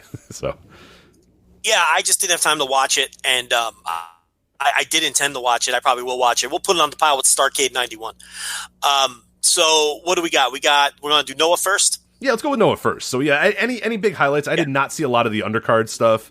I honestly saw 7 of the matches. But as far as kind of the undercard tag matches, anything that really stood out that you need to go and check out? No, I saw the whole show, and the show was getting a lot of show of the year buzz early on before it aired, and then even after it aired in some circles. I cannot call this a show of the year contender. It was a good show and a very watchable show, a breezy show. It was one of these shows that's 4.5 hours, but it feels like 2 hours. So from that perspective, it was an easy show to watch. But this wasn't even close to one of the best shows of the year. But it did have some good stuff on it. The first 4 matches are completely skippable. I mean, they were in, they were out, and there was just nothing to see. So they're not even worth talking about, the 4 opening tags.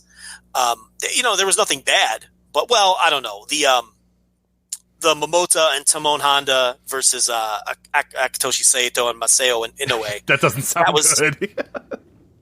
That was a horrible match, but there's a fucking 70-year-old man in that match, and everybody's old, and none of them are in shape, and it's okay that match was bad because it was there just to, a call back to history and all of that. And Akitoshi Saito, Rich, is 52 fucking years. He's 54. He's 54 years old. He's the second oldest guy in this match. Isn't that crazy? I'm sorry. Honda's 56. He's only 2 years younger than Tamon Honda, which makes sense because they're, came up together. But Honda's been gone and out of wrestling for so long that you just, in your mind, you think of him as being way older than Saito, right? Because Saito never stopped wrestling. But Saito, he's 54. He's also kind of looked the same for the last 15 years. Like Saito looked old in like 2002, and he kind of looks the same as he did in 2002. Just a little bit more wrinkles, a little fatter. But yeah, I think he hasn't really changed his look all that much. So I think sometimes I don't realize that he's that old. That's what it is. Like you're right. He's one of those guys that doesn't really age. But so the youngest guy in this match was 49. So so that's usually not a good sign. Yeah, and at least 1 or 2 of these guys were never good to begin with, even when they were young. So that was what it was. But the other 3 matches were just in and out. Kazushi Sakuraba is another guy they put on this show. Osama Nishimura. So they really loaded it up with special names from the outside to help beef up the number, which I don't have a problem with. But the business end of the card started with Ironhead Fujita versus Shuhei Taniguchi. And this is a match that everybody's raving about. You love this one too, right? Oh, yeah, it was great. Yeah, just tremendous.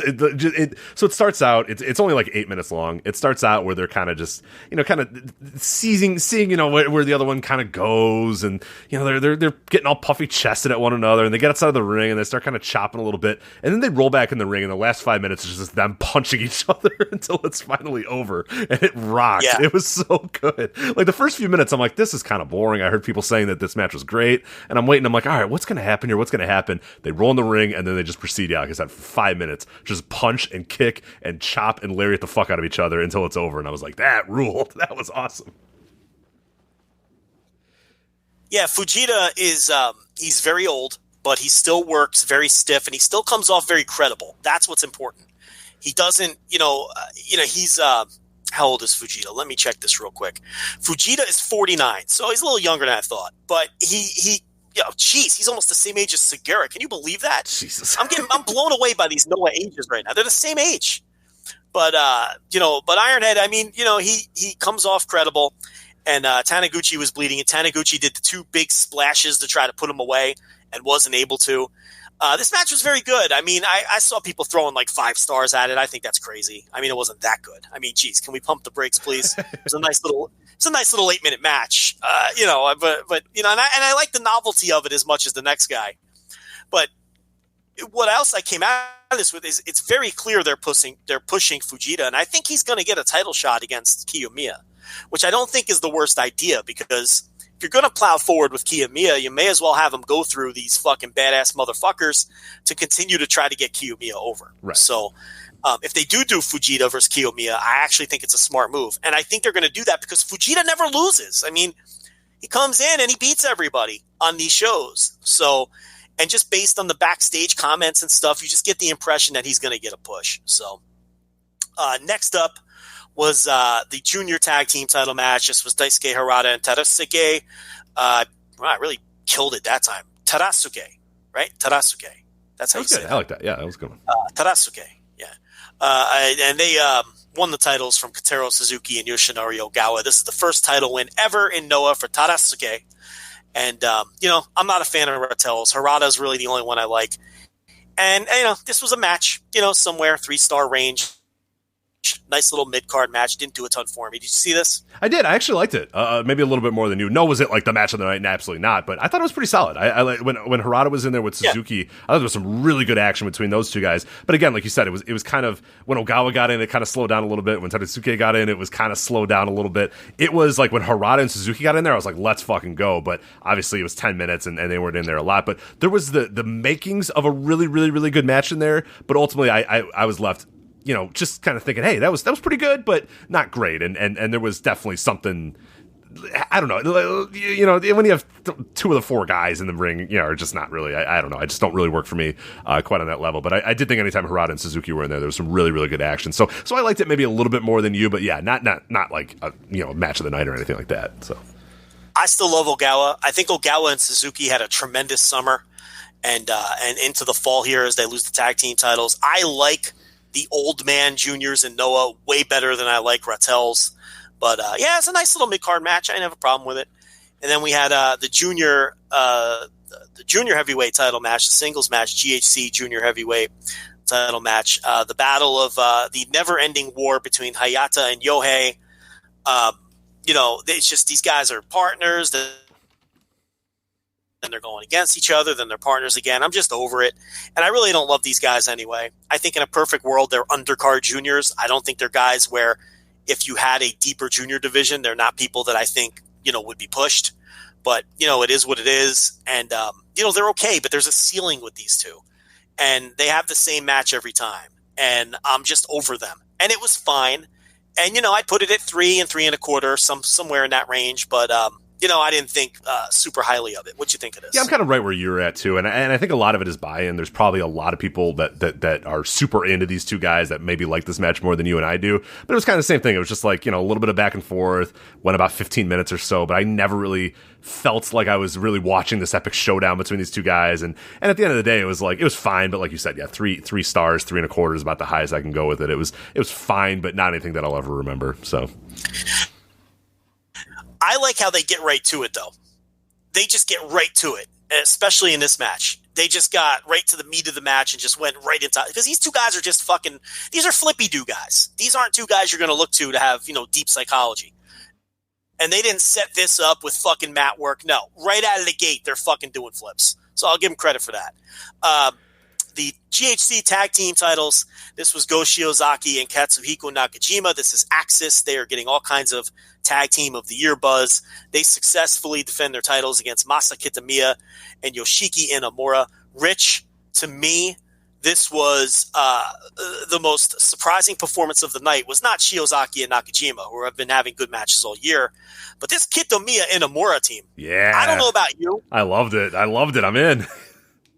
I'm in. They won me over. Keep these guys together forever because, listen, Masa Kitamiya to me is never going to be a big-time singles star.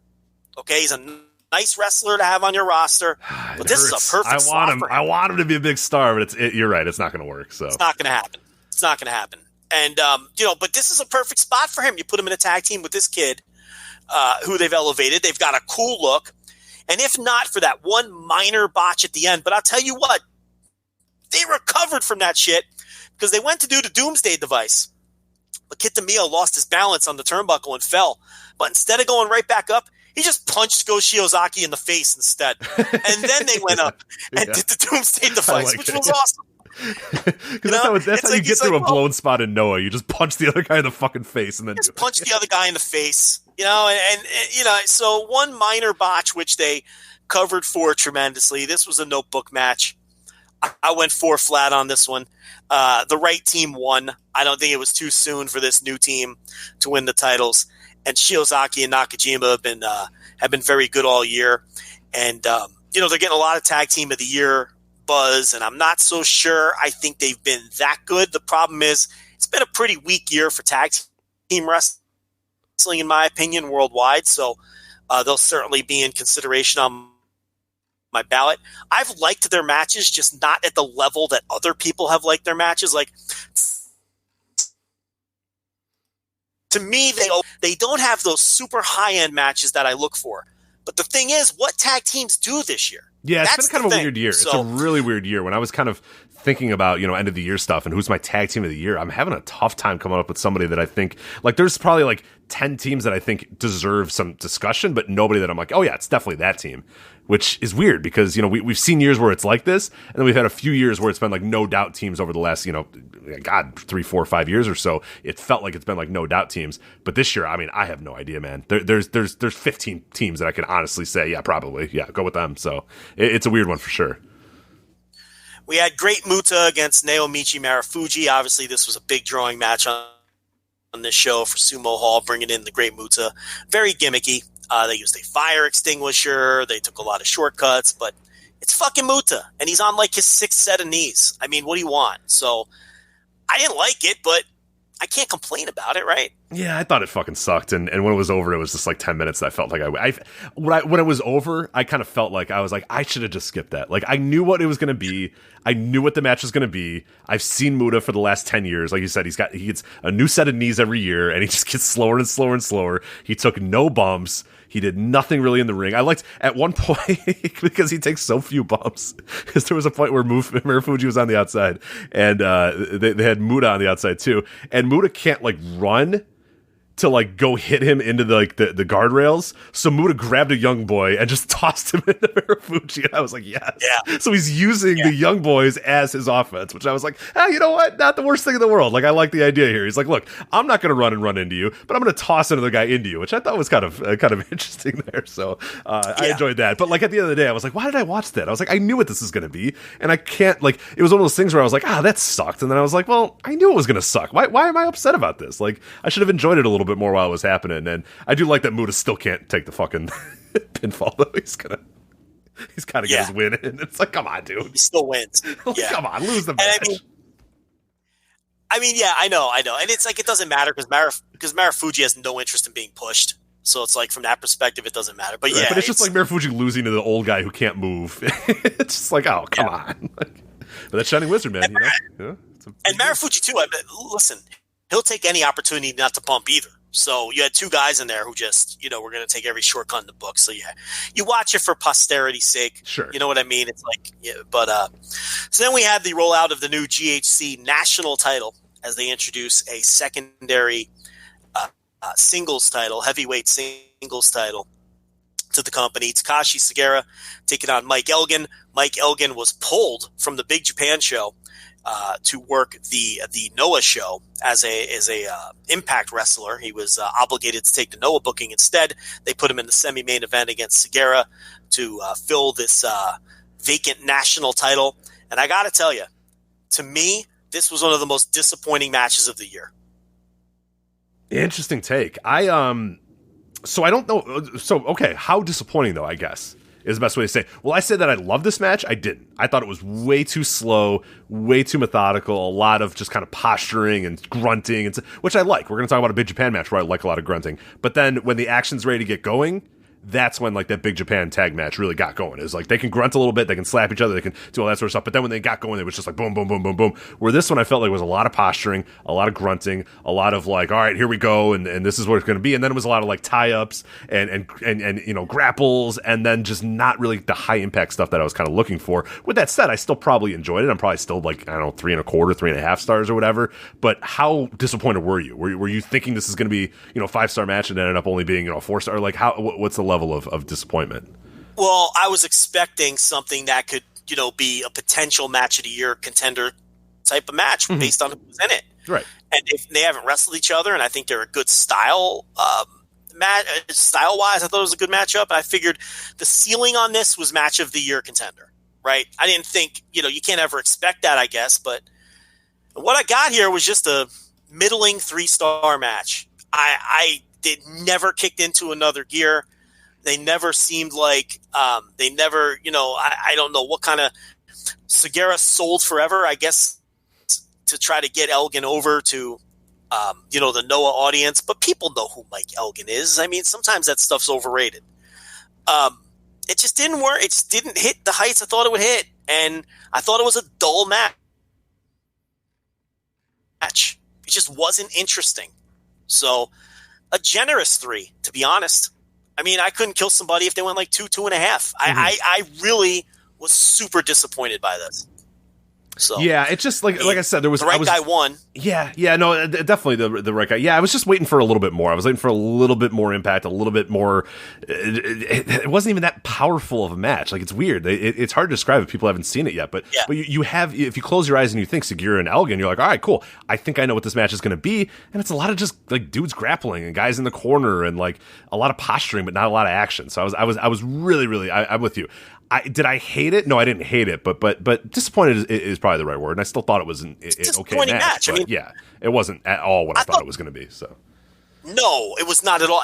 And to me, I thought the floor on this was a hard hitting match that hit 4 stars, right, where they just beat the shit out of each other, and it wasn't even close to anything like that. So very disappointing. And that brings us to the main event. Kaito Kiyomiya defeats Kano, 31 minutes and 10 seconds, successfully defends the title as we figured that he would. It's weird. I like the work in this match, but at the same time, I felt like I was watching a match with one guy who just is not ready for the spot that he's in, being Kiyomiya, and I still don't think he's ready. And another guy who I really like as a wrestler, but to me is very clearly not a big show main event level wrestler with Kano. I just don't think that he is. And not everyone is. And I don't think that he is. And I don't think that they properly structured this thing, and it showed. The entire build was Kano knocking people out with high kicks, right? Going all the way back to last January when he knocked out Kiyomiya with a high kick. That's where this whole story started. Then he's knocking out people with high kicks in the N1 on his way to winning the N1 and earning this title shot. So you got to build this match around a big high kick spot, right? They tried 2 of them, and both of them were poorly placed, and neither one of them popped the crowd. How was Kano's high kick not the biggest pop in the match? Because you got 2 inexperienced wrestlers, who one of which isn't ready to be a big-time main event wrestler, the other who just isn't that guy. And they didn't properly structure the match, and they didn't properly place the spot. And, by the time they did the second one at the end, which didn't knock Kiyomiya out, he kind of staggered into the ropes, and the story being he's more resilient now. And Kano can't knock him out, right? Like he did when he was fresh coming back from being a young boy 2 years ago. Right. Like he knocked all this time. But by that point in the match, it's like the crowd didn't respond to the spot, and I'm just watching this like, oh, man, this is just dying. Maybe dying is a strong word, but it definitely wasn't getting over the way it should have. That should have been a monster pop when he refused to go down to that high kick, right? And they had done a high kick, about 5 or 6 minutes earlier that did put him down, and I think that took the juice out of the second one. So I don't know. It was technically well worked, and I liked it, but it's like Kiyomiya he just doesn't. He's lacking superstar charisma. He's lacking ace charisma. And that's been the story with him. And, Kano, I really wish you can magically take the swagger from Kano, who's never going to be a big star, right? And give it to Kiyomiya. Because that's all Kiyomiya's lacking, the swagger. And Kano has it. It's like they have what the other guy lacks. And it's like if Kiyomiya and he's young, he's like 22. And he may find it. He may find that swagger, but he doesn't have it now. And he does not come off like an ace.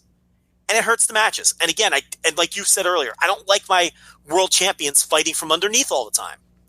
Go kick somebody's ass. Exude some dominance over a guy like Kano. And put that in the rear view. Your career-long rival. Make a statement. But it's always the same structure with this guy. So, again, with him, it's like they almost got there, but didn't quite get there for me. What'd you think of it? Yeah, no, so I liked it. It was fine, but I think the thing that and it's very similar to what you said. The entire match as it's going on, I'm just thinking, God, Kano is so much better at Kiyomiya than and like literally every aspect of pro wrestling. And that's the part that I can't get over is watching Kano in the ring. And like Kano feels like he's controlling the ring. Kano feels like he's doing all the impactful moves.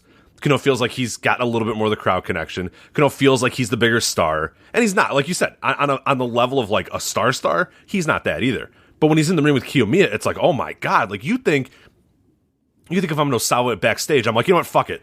Audible, Kano, you win the title, man. Like, and like we know that's not the right move. They're gonna go with Kiyomiya for a little bit more, but you just see it, and it's just not clicking on that level. Like you see a match like this, and you see what the makings of a superstar main eventer look like in Kano, who isn't, but you could see that he's got a lot of the recipes of it, or a lot of the the ingredients that you need to be that. And then you see a guy who just doesn't have any of those same things. And that's what I said. Like Kano, just on every aspect of being a pro wrestler, is better than Kiyomiya right now.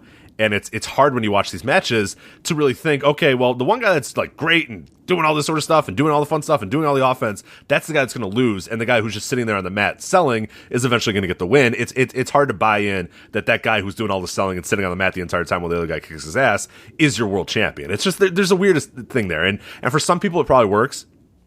I know some people enjoy that style, but it's just not for me, and it's not for you. I want my champion to definitively feel like he is the best guy in the company. I want this champion to feel like he's the star. I want the champion to be the guy that nobody questions who the best guy in that company is. In AEW, do you question that Chris Jericho is not like the best guy in that company, or the top guy, or the champion, or whatever, or star? Or more importantly, that Jericho believes he's the top guy. Right. And that's the problem with Kiyomiya is the fans, I don't think, believe him. He doesn't really believe it. He doesn't carry himself like he's the champion. He doesn't carry himself like he's a star, and it comes across the same way, and you can see it in the crowd connection too. Like you said, that crowd should be living and dying by Kano's kicks, but they didn't seem to really give a shit. It almost felt like they were like, you know what, fuck it, beat him, I don't care. Like Kano's doing those double foot stomps off the top rope, and the crowd's getting popped. They're popping for it. They're thinking, hey, you know what, maybe Kano beats him here, cool. That's not what you want out of your champion. You want, especially the champion that's been this underdog babyface or whatever, you want the fans rallying behind every single move, and they just don't do that in his matches. They just don't seem to care all that much about him winning, and yeah, it comes across as like, it's tough to believe if you watch this match If I just jumped you to like 5 minutes into this match and you have no idea about Noah, I don't think you would think that Kiyomiya is the champion and Kano's the challenger. I think you would think it'd be the opposite for sure. So that's a big issue there. And it's just, he doesn't carry himself as a champion. He doesn't wrestle like a champion. He doesn't carry himself like a star. He doesn't wrestle like a star. It's just kind of, it's going, like you said, they're going to keep going. They're going to keep going at it. And I think that's the best move for now. But at some point, it's got to click, right? I mean, it's got to click. Yeah, I don't think it's going to. I don't think it's going to, though. We're too far past it, right? Earlier this year, I was advocating getting it off of him and rebuilding him. Now I think they're pot committed, and I think the move is to keep it on him, and I think he needs to just keep beating people and to just keep this plan going and hope that it eventually clicks. Again, he's not hurting you. Business isn't down. Right, it's just flat. So it's not like he's killing you. And if you keep this up, maybe eventually after he beats all these guys, they will accept him as the ace, but it's not going to happen until he starts to show the proper confidence. He reminds me a ton of early Okada when he first came back. The difference being, Rich, is Okada was awkward and lacked confidence, but he had Gato. He had Gato cutting his promos. Okada never spoke. He had Gato calling his matches from ringside and cutting his promos and helping him and helping hide the lack of confidence in Okada, who at the time was probably scared shitless the same way Kiyomiya is in the position that he was in. As a 22, 23-year-old wrestler, all of a sudden thrust to the top of the company and expected to get in there with the fucking ace of the universe and have a fucking 7-match series with him. You know what I mean? It's like, it's very similar, except Kiyomiya doesn't have a Gato. He's out there alone. And they gave him a new look and a new haircut, and they gave him fucking Misawa's gear, and that's all well and good, but he still comes off to me like a young wrestler who totally lacks confidence, and that is a killer if you're supposed to be the ace. Yeah, absolutely. And it comes through with his work, it comes through in his mannerisms, and he just lacks ace charisma. And that doesn't mean he can't get there. And I'm pulling for him. I want to come on this show in 2 years and say, wow, we saw this guy develop, and he is one of the greatest world champions in the world now. That would be awesome. And he's only 22, and you have to give him time. It's just so hard to be asked to develop in that way as the ace. It's like, what a position to be put in. It's wild. But Noah is copying New Japan, what they did with Okada. They're copying All Japan, what they did with Miyahara, although Miyahara's was a bit of a slower burn. Rich, do you ever doubt that Kento Miyahara is the most confident guy in All Japan? God, no. Oh, God, no. Are you kidding? That's a star. The second that curtain opens, that's a fucking star. And that's an ace. He makes the company, he makes the fans there know that he's the goddamn star and he's the leader of that company. Yeah, there's no doubt about it. He moves like an ace. He talks like an ace. He acts like an ace. He wrestles like an ace. Everything about him screams, I'm the fucking man, and you need to know it. And you don't get that out of Kiyomiya yet. So, and like you said, it's funny because Kano is a better pro wrestler in every way than this guy right now. And it's really a shame because Kano has that superstar swagger, but he doesn't have the charisma to be a top guy. And they tried it with him and Business Tanked. It didn't work out. So the one thing I will say is Nakajima, they've got him laying in the weeds as a tag team wrestler. They're keeping him out of the main event picture. And he has rediscovered himself over the last year or so. And I think he's the guy who's eventually going to defeat Kiyomiya and become sort of that rival that ultimately gets Kiyomiya over the hump. I think that's what they're doing. I think they're actively setting up Nakajima for that. Because if you remember when he had his failed run on top, he was a completely different character. He is awesome now. He has just completely reinvented himself. And he has charisma for days, and he's got that swagger that he lacked when he was on top.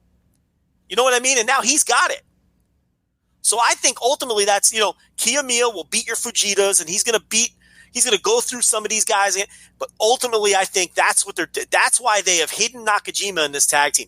I really like the way the booking is coming together in Noah. I think it's obvious they have a plan. They're sticking to their plan, and you can kind of see things forming for once instead of doing it by the seat of their pants. There's no Nosawa out of the question, Rich. I think he's doing a good job. He is. I think so too. Yeah, I would agree. So That was the Noah show, which, again, I thought it was a good show. I enjoyed it. But show of the year, I mean, let's pump the brakes. I like the tag team title match. I like the Fujita Taniguchi match. And I like the main event. But, I mean, if you're talking show of the year, there were too many disappointing matches. There were too many old guy matches that just didn't that were just horrible. And you got to give me more than, one or two notebook matches, high-end matches. I mean, there was no match of the year contender on this thing. Nothing even close to a match of the year contender. And maybe only one or two, high-end matches that you would put on a spreadsheet. I mean, the rest was okay, but it's like, as far as show of the year goes, no way. I mean, this was a very overhyped show from that perspective. So, all right, let's get to this Big Japan show. We're really pressed for time here, but we'll be able to try to squeeze a few of the stuff in here. Big highlights from the show, overall thoughts. Then we can kind of go the matches that we did see or the highlights of the matches that we did see. So, I mean, obviously it's the tag team match. I'm pulling it up now. You have it in front because my phone died. Yeah. It was Sakamoto and Walter versus Yuji Hino and Yuji Okabayashi. It was Sakamoto and Walter winning the match. This one's gotten like 5-star hype. I've seen some really, really high ratings across the board. I don't know if I liked it that much. I'm probably about a 4-star, 4.25, but still a tremendous match and definitely the match that I think you have to watch this match. It's an incredible sight to be seen. It's just the beef in this match. The amount of man in this match is pretty incredible. But what'd you think of it? This is what I wanted Elgin Segura to be, and it just wasn't. This was awesome. I went 4.5. Look, this was a nonstop beef fest. These four guys went in there and did exactly what you want Daisuke Sakamoto, Walter, Yuji Hino, and Yuji Okabayashi to do. They just battered each other's chests, threw each other around, and they fought until one team was left standing, and that was Sakamoto and Walter. This fucking ruled, okay? And this might be the best tag team match I've seen this year. I'd have to go through my notes and think about it, but it was certainly the most enjoyable for sure. So yeah, I loved it. It lived up to the hype for sure. I'm not quite going with the 5-star hype either, but this was a great match and it did not leave me disappointed at all. And this was great. And again, Walter was replacing Elgin. This was originally going to be Elgin in this match, right? And it didn't lose anything, and Walter may have actually been better for this kind of match. This was my God. This reminded you of what Walter was. Yeah, what he's capable of. He gets tagged in. I like. There's a spot later. I forget when it is. He gets tagged in, and all he does is just fucking throw leg. He runs over to the corner and just knocks Hino out with a big boot, and then turns around and just takes Okabayashi's head off with a lariat. And I'm just like, yes, Walter, let's go. And then he just lifts him up and just tries to put him. He just starts suplexing guys left and right, and then chopping the fuck out of them. And it's like, yes, Walter is good. Walter is still great, but yeah. Few and far between these days. Yeah, this is a great match. I thought this was better than anything on the Noah show. Would you agree with that? Yeah. Oh, for sure. Definitely. Yeah, better than any of the matches on the Noah show. I'm trying to think what else was that. Well, I didn't watch any of the DDT. MLW was that weekend. It was better than any of the matches on the MLW show. I thought the MLW show, top to bottom, was probably better than the Noah show. I have to give that some thought, but that's an interesting thought. Yeah, let me stew on that one a little bit. On first glance, I'd say you're probably not nuts there. I think I might agree, but I'd have to kind of, without seeing the card and kind of rethinking it in my head, I think you might be onto something there. That was a really good show. Really good. The thing about the MLW show is everything was good. Mm-hmm. You know what I mean? And the Noah show, everything wasn't good. So it's like there were more holes in the Noah show, and I think that the MLW show peaked just as high as the Noah show with the Thatcher Lawler match for sure. And, the Fatu LA Park main event, was pretty good.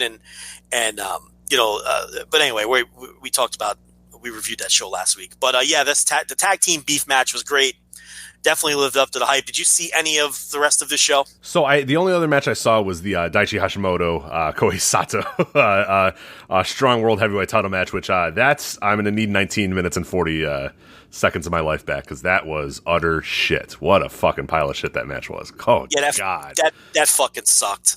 Daichi Hashimoto, does anyone believe in this guy anymore? Fucking stinks. We were ahead of the game on saying he fucking stunk 5 years ago and he still fucking stinks. So What was with the screaming? I don't know. I was listening to it at the gym, and I'm wondering, I hope other people don't hear this out of my headphones. They're probably wondering, is this guy watching like hardcore porn while he's, on the treadmill? And I'm like, no, I'm just watching a wrestling match.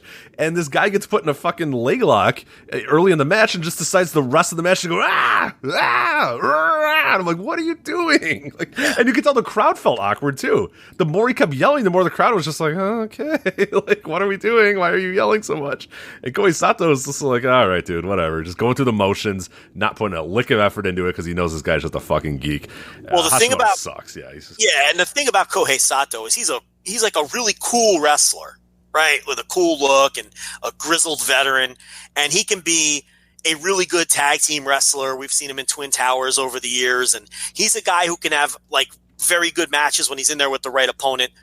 But if he's in there with a guy like Daisuke Hashimoto, it's just not going to work because Kohei Sato's not a great wrestler, but he's a guy who can be in very good matches when he's in there with other great wrestlers or when he's in a tag team match with 3 other guys who are really good. You put him in a situation like this with a lump of shit like Daisuke Hashimoto, and you get what we had here, which was a terrible match. So I saw some of the other stuff. I'll blow through it quick. The main event was Asami Kodaka versus Yuko Miyamoto. This was for the death match title. This was your main event. A 4-board Giga ladder death match. Didn't work for me. I mean, it was all right. To give a comparison point, I thought that the Jericho Moxley match, lapped this match. I mean, it ran circles around it.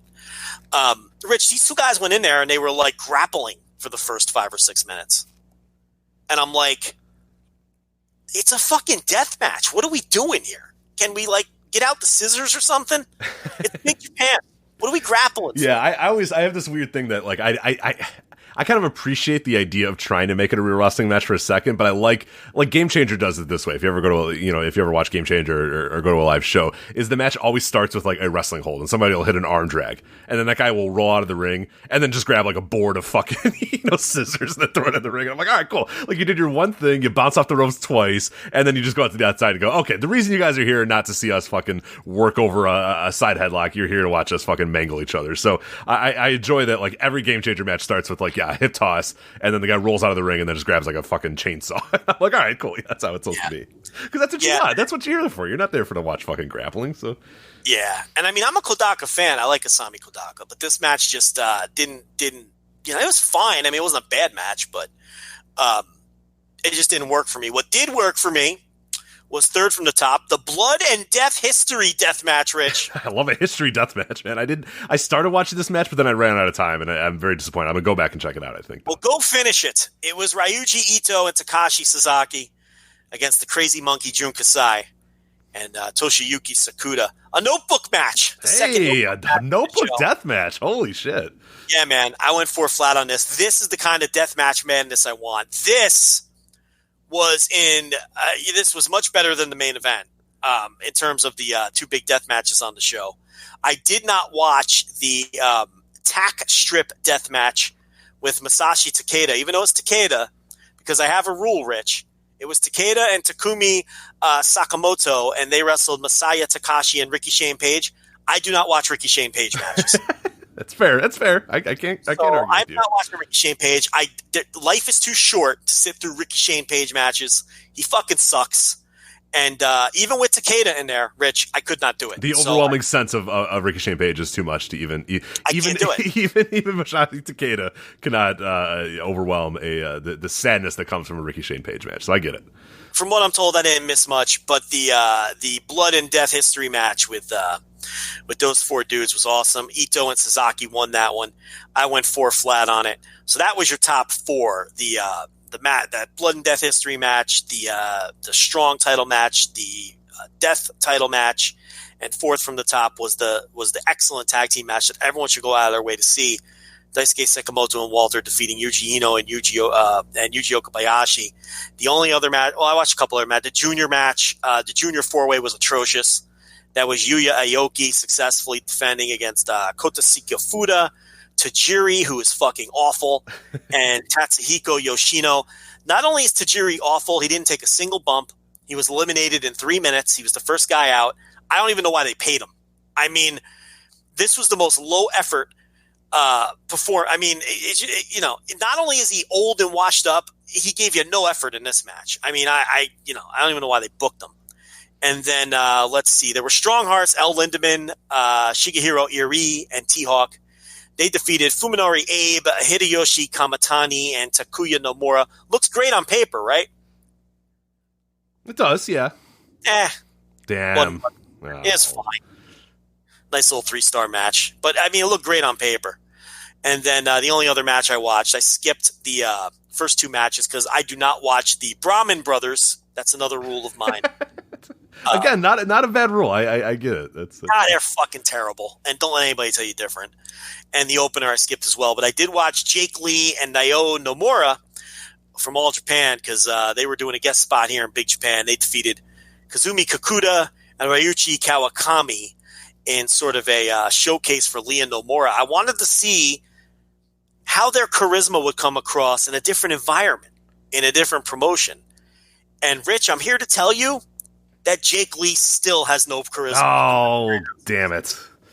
It was Jake Lee being Jake Lee. And, they defeated a couple of Big Japan guys in a perfunctory 11-minute and 30-second match. That was your Big Japan show.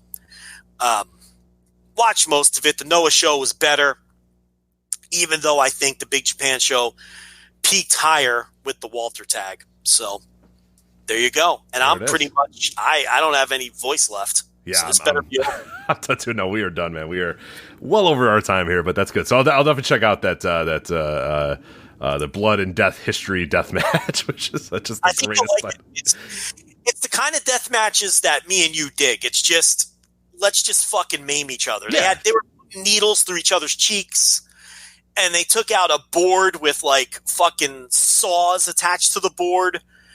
So yeah, it was a no nonsense. Let's just bludgeon each other like moron. It was a Jun Kasai match. Yeah, it's perfect. That's exactly what I want when I watch a Jun Kasai match. It's just I'm a moron and watch me maim myself for your enjoyment, and it is very enjoyable. So good stuff there. Anyway, that is it for us on the Voice Wrestling Flagship Podcast. Thanks again to our sponsor of this, our AEW Full Gear review, Grapple, Grappl, to download the app on the App Store or the Google Play Store. For Joe Lanza, I'm Rich Craich. We'll see you guys next time on the Voice Wrestling Flagship Podcast. Take care.